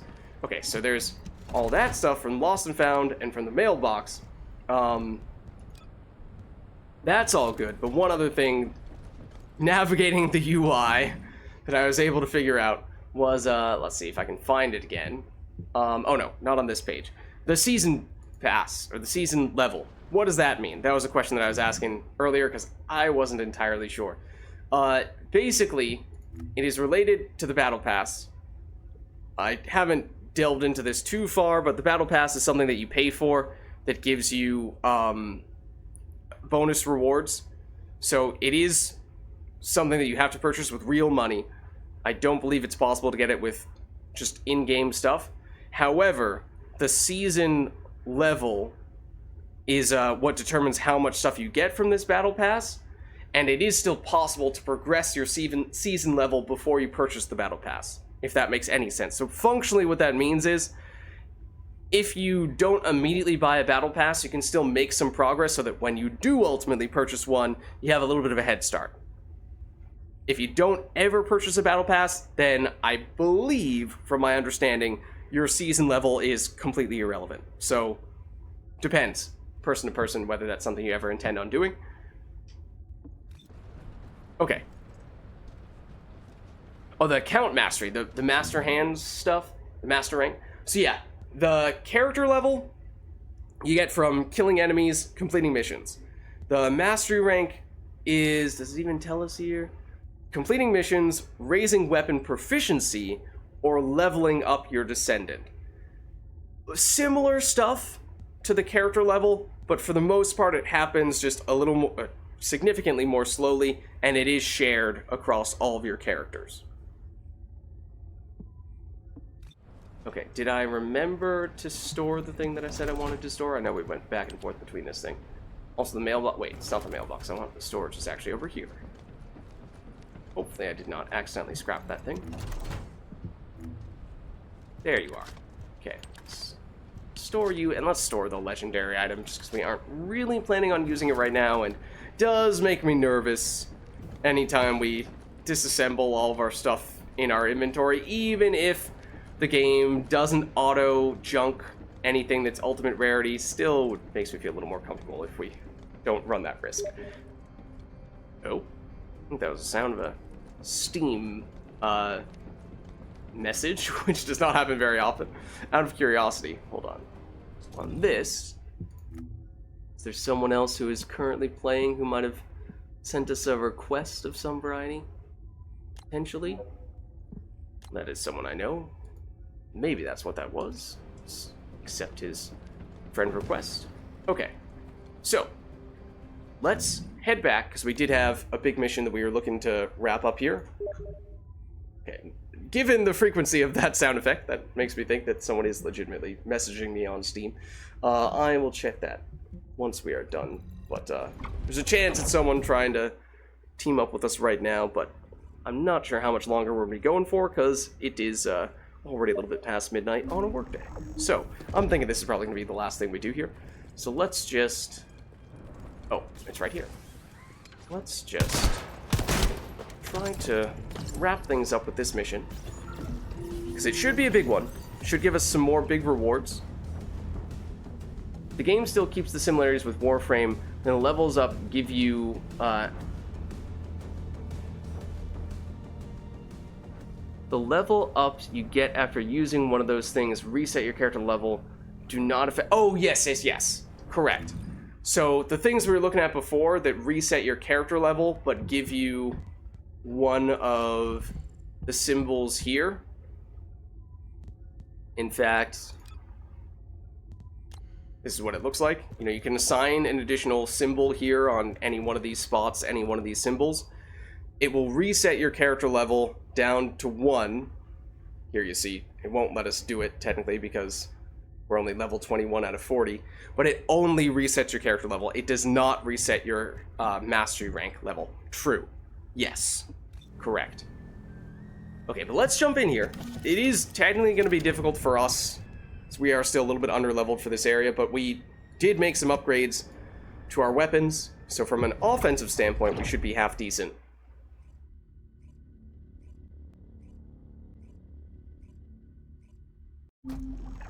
Okay. Let's see. Hopefully we get a strong team here. There we, and that's the same animation that we just unlocked whenever we load in that little fiery explosion. Whoa! Okay, I am not sure if we are allowed to step on that. Well, that confirms that theory. Now we know. Don't step on that stuff. Okay. So I am going to switch to our other weapon, the one that we just started using. But technically our movement speed with it is a little bit lower for what it's worth. Definitely nab some gold. Alright, all of our teammates are zooming ahead, probably in part because we accidentally fell into the icy lava stuff. The floor was lava. Confirmed. I think that was supposed to be a grappling hook move. Do we have... yeah, we've one bunny, at least, who is definitely going to be zooming ahead. Biessa, who, again, does also technically have a little bit of extra movement speed, not quite as much as Bunny, but some. Okay, didn't actually want to go that high. I think there may have been a conflict at some point. Okay, I think I can say with confidence we do not want to drop down there. Now we can actually fight some enemies, perhaps? Help destroy this thing? Maybe, possibly. We shot someone! Alright.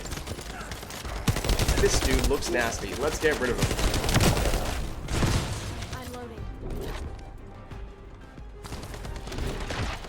Oh, hello. There's the explosions. Thunder cage. Doing some good work. Bad time to reload.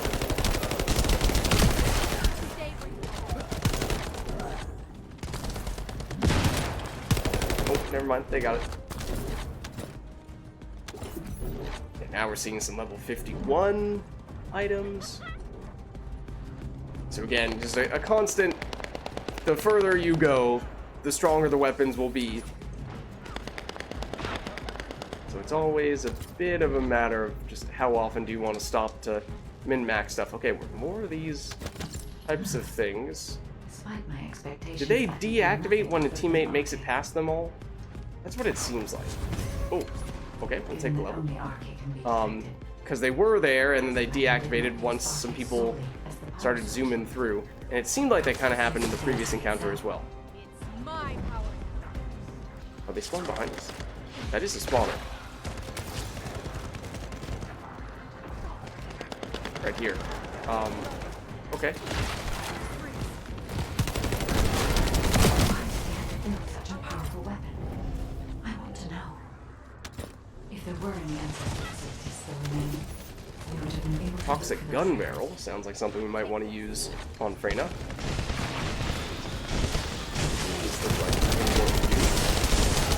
They also have a fair bit of health. I expected nothing less from a Descendant.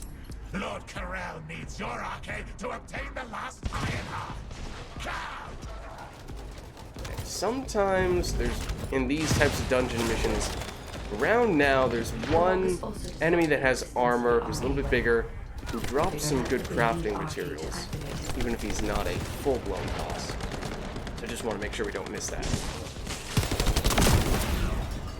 Oh. Okay. So yeah, there are little daily quests that contribute toward season level experience. And that's one of the reasons why we've, at seemingly random times, gotten little pop-ups and updates telling us our season level has increased. I think this is the drop that I was referred to before. That. Yes. Okay. Ooh, and high rarity module as well. They're connected to the place where the Oh, in fact, I recognize the name of... I just recognized the name of the one that we picked up. It is actually very important for what I believe will be the next Colossus Descendant. that we are going to The fight, enemy is sending a high voltage electric current which is to the last of damage the the colossi ancestor that security I protocol. have experience with.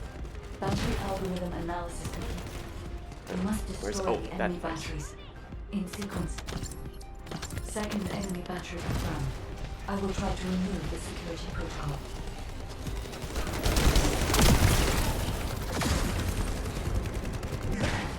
Is the battery that important?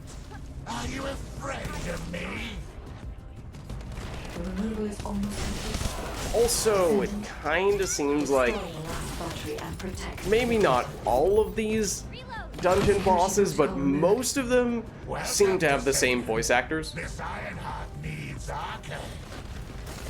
It just makes it a little bit hard to, you know, Your arcade will be used. these guys don't feel like they're really different dudes.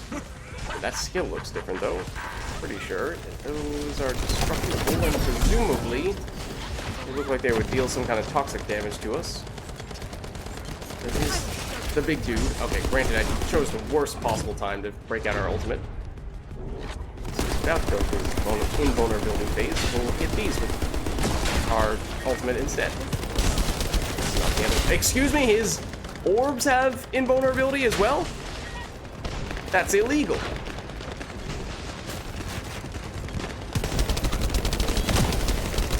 Assume we don't want those things to stay up. This is my first time fighting this dude, so I don't really know. Oh, hello.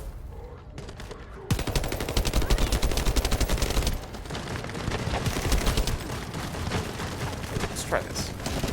The other one. Oh, once again. I don't know why. Does it just alternate? Sometimes some of them have immunity, other ones don't.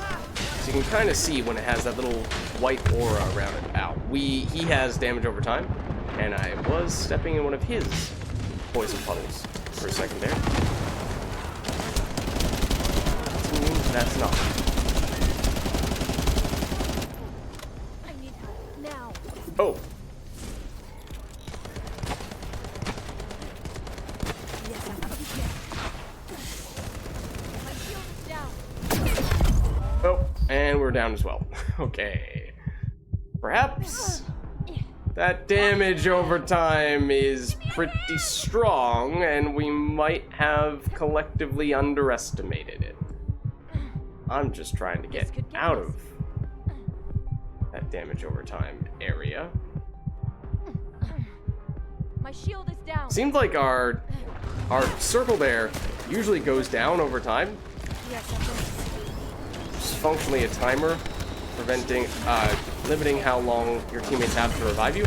But our, circle was not and currently is not moving at all, which seems to suggest that there's no limit on how long our teammates have to revive us. So that's different. Make no mistake though, this guy is currently shredding us. At least in this seemingly final phase.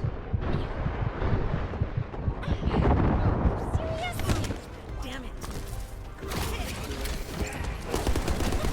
Okay, now am I being greedy? Using our ultimate instead of reviving teammates? Yes, absolutely.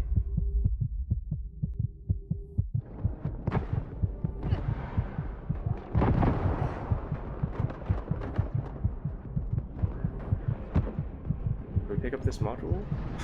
while we're dead? Nope. No, we cannot. What's up, Makov? Everything is going wonderfully. As you can see, this is all going 100% according to plan. Sigvor here is, don't mind him.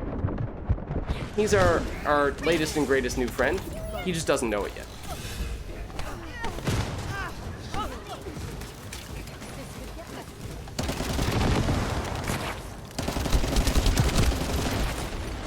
Technically, more enemies we kill here. More drops we'll get. There we go. Pick up all the stuffs. Guide code activated. 30% of data records accessed. Analyze Okay. security data.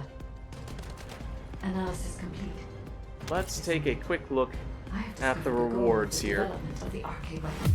because that was a big mission. The arcade We got an weapon was amorphous created material. I to think that was a destroy the 100% red chance to sphere. drop. In order to destroy the ironheart, getting up to level 52 weapons and up to level 52 reactors. Now this is something that I think we're going to want to take a look at for Bunny in particular. It's an electric booster, and it requires sniper rifles. Okay, that kind of stinks. The arcade weapon is hidden beneath the Mirage Stone. Weaken recovery. When you use your melee, the enemy's healing is reduced by 50% for 10 seconds, which against enemies that do a bunch of healing is significant. And that's the big crafting material we got a little while back. Okay, nice. So, I think we picked everything up here. I think we're just going to return to Albion in that case.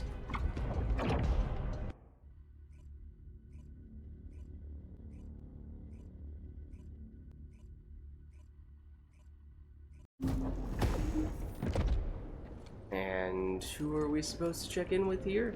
Alpha? Okay, fair enough. That's maybe to be expected.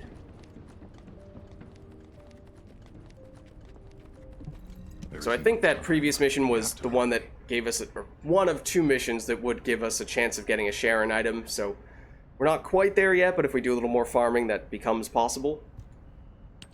Welcome back. We are going to skip this, though, I Hey, think. this is Freyna. We've detected Unlocks a new unidentified zone for us, which I phenomena think is the around last red in this sphere. area. The floating stones And how are you doing, moving. Makov? Because Requesting I know you've been reinforcements. playing some First Don't Descendant worry, as well. It's just the guide. She's moving the floating stone so we can approach the red sphere. So, the Let's guy see. really does have control. The situation is Tactical favorable rifle. for the moment. We have to hurry. Which usually would be something we would strongly consider to put in our secondary spot if we weren't doubling up on general rounds, which again is generally not a good idea.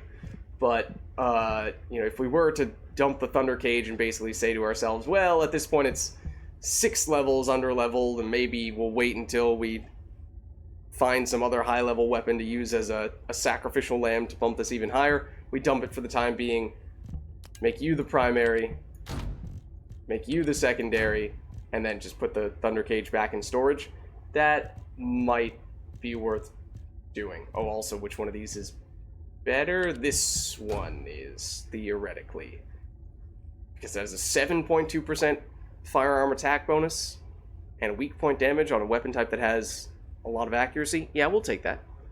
Like in the game, as far as now, plays a bit like Destiny 2. That's another one that I think a lot of people have compared it to. Just Destiny and Warframe are the two games that it gets compared to most often, right?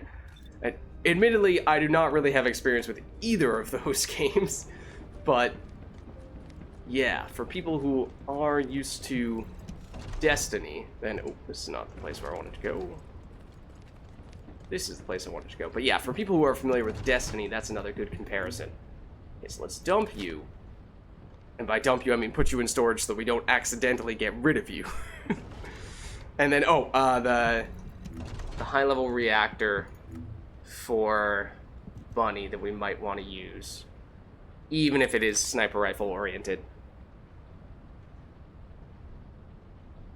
Might be better if I don't have a clue about those games. Alright, fair enough. Fair enough, I guess. Okay, so, tell you what. I think maybe we'll take a quick stop off. See if there's any crafting recipes that we can afford now.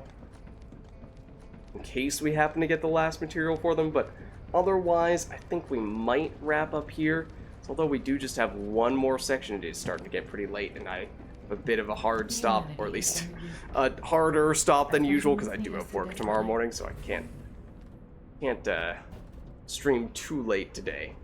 Also, I have a meeting first thing in the day, so I need to be ready right when I start off. Okay. Can't afford to stay too late today. But alas. Yeah, so Sharon still needs a couple more for weapons. Last Dagger is close, but not quite there. Same with Smithereens. Working on the Albion cavalry gun. And then Divine Punishment technically has one. And this actually has several, but... So there is potential to either wrap up and get the last few pieces on some of the ones that we've not yet gotten, or farming up even more versions of the ones we've used thus far and just upgrade those abilities several times over. We're planning on doing that whole sleeping thing, but the stream wasn't ending. Alright. Don't worry. Don't worry. That probably makes two of us. I mean, we could do some other things like sell some modules, which I'm sure we have accumulated an abundance of some of them. Get some Kuiper shards that way, but you know, that's the kind of thing that it's not critically important that we do on stream, so I might, you know, do some of that grinding, get some of those crafting materials, and farm up / sell off excess modules, weapons, all those types of things. Min-max to a certain extent, you know, if we have modules that are not perfectly optimized for us, like, okay, well, actually, this one we were saying could be a really good fit. We don't have a hand cannon, but this is good for toxic abilities, and that is what we're using, and it is also 7 levels higher than our current ability. And, oh, I did not realize our current one that we're using has a 20% crit hit damage and skill cost is the thing, the bonus stats that's improving. Whereas this new one, skill effect range, 15, or really 16% improvement. That's significant. And additional attack when attacking Legion of Immortality. I mean, the range is pretty nice. So that's good. Just take a quick peek over here, and looks like this is the most likely category that we would upgrade. Let's just take a look. So what we had was already pretty good. Gain defense, lose HP, MP recovery modifier, gold rate increase, although that gold rate increase is lower than the one we currently have, and not sure that MP recovery modifier is a big enough deal, at least unless we were using Bunny, maybe it would be, but I don't think that makes a huge difference for us here. Let's just check this one. No. Okay, I think we're scrapping all this stuff. And then the other stuff was just common quality. So I was pretty confident that was not going to be an improvement. And for this stuff, was this the one we were just using? It was. At this point, it's a low enough level that I think, you know, regardless of whether the bonus stuff matches, it's not going to be the highest damage option for anyone anymore. Whereas these higher level ones, maybe we hold on for a little bit longer. Oh, well, maybe the lower rarity ones, we'll dump those. Okay. Alright. So with that, we have, I think, just one more subsection, the last subsection of this new area. So yes, we are close to finishing this section overall, but I really do think I need to wrap up now. So this will be next in our list. I think we also, let me take a quick check on some of those side quests. Oh, there is theoretically this one here for, apparently it's a bunny-specific lore-related quest. From, we had some sort of conversation about Bunny's parents early on when we unlocked her. So that's a thing, that I do not think existed in the beta. I'm half tempted just to do that right now, because I feel like I'm definitely going to forget that. So tell you what, we'll wrap up on that. We'll switch over to Bunny real quick. And we got Freyna up to level 22. We were not doing that much in terms of focusing on specifically leveling. We were focusing more on, well, upgrading gear is what turned into a lot of, and of course progressing as well. Are you? So not bad given the circumstances, but let's go for Bunny, and then, oh, there is actually one other thing that I think might be kind of related to this.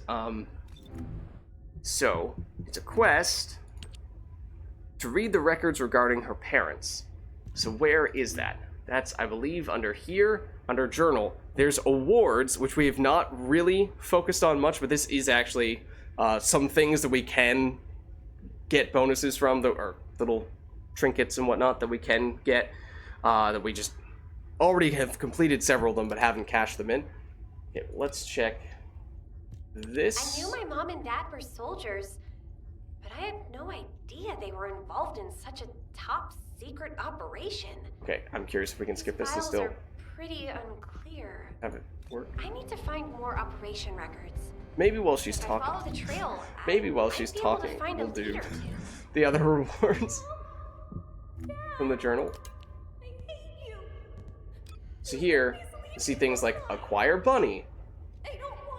We get a little extra name, a little prefix to our name. Little things like that. For acquiring Freyna. For reaching Viesa level 40. Or in this case, we get a spray? Not entirely sure what that is. And... oh. Wait, what? Okay, that's not done. I was going to say, we've not unlocked Lepic yet. I was not sure why that was showing up. But okay, so those ones, sure. Then... this, reach mastery rank 5, mastery rank 10, and that gives us her spray, not hairspray, her spray, and promising as a title. This gives us an Esive skin, and emotes, and more titles for dismantling modules, or titles for enhancing modules. Yeah, right, we have no choice but to listen to that thing. Fortunately, we can do other things while that's happening, though. Weapon level transmission. Doing research stuff, we get a back attachment for that, along with titles. Acquiring gold gives us a chest attachment. Dismantling modules. We need to dismantle a few more before we're done with that. Okay, so we've done this. Or technically, we probably have enough modules we could make that happen now, but it's not a rush. Deal damage with skills. That gives us Mania as a title. Damage with critical hits.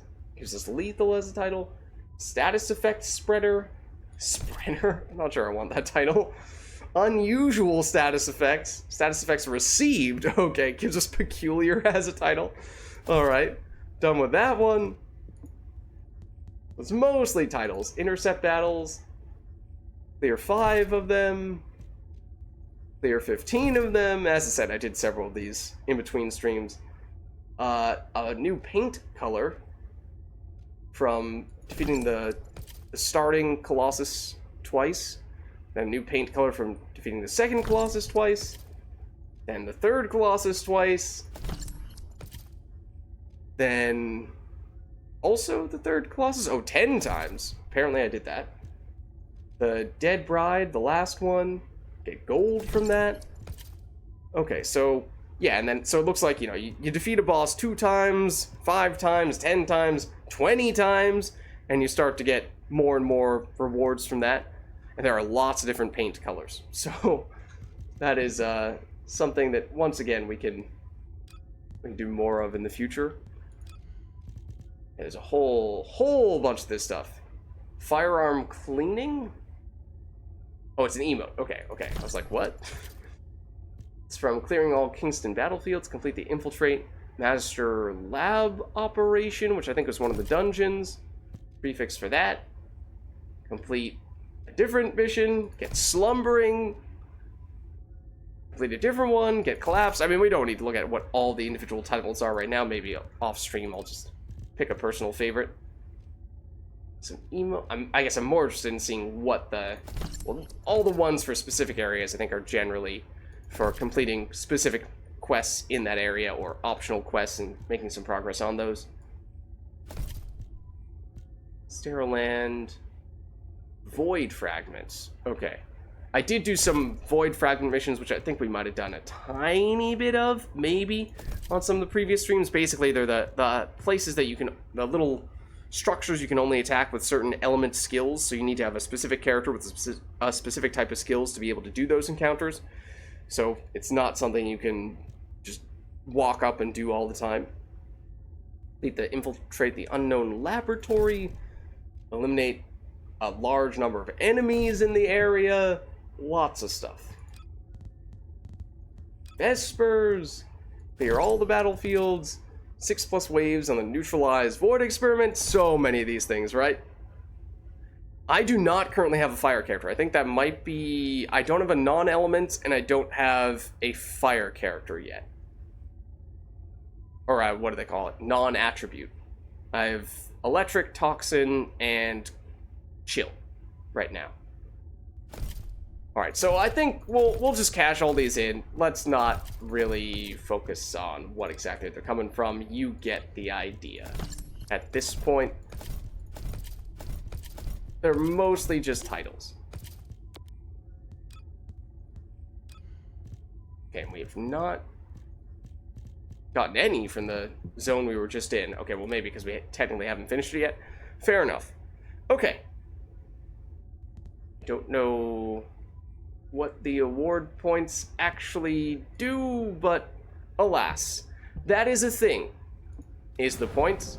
That is also a thing. The 3 waifus? Maybe? Bunny, Are you Viessa, and Freyna? ready to be shocked? So, sure, I guess. But yeah, we would probably like, to the extent possible, to the extent that we can prioritize getting specific characters, we would probably like to get a non-attribute and a fire elemental character soon so we can do some of those missions that require that we have those types of characters, because we don't have any right now.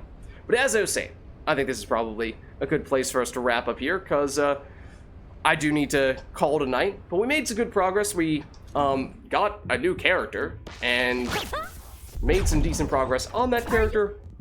Upgraded our gear pretty significantly at that, I think. And did not quite fully complete the new zone, but we're pretty darn close and should be able to do that pretty soon once we start up next time around.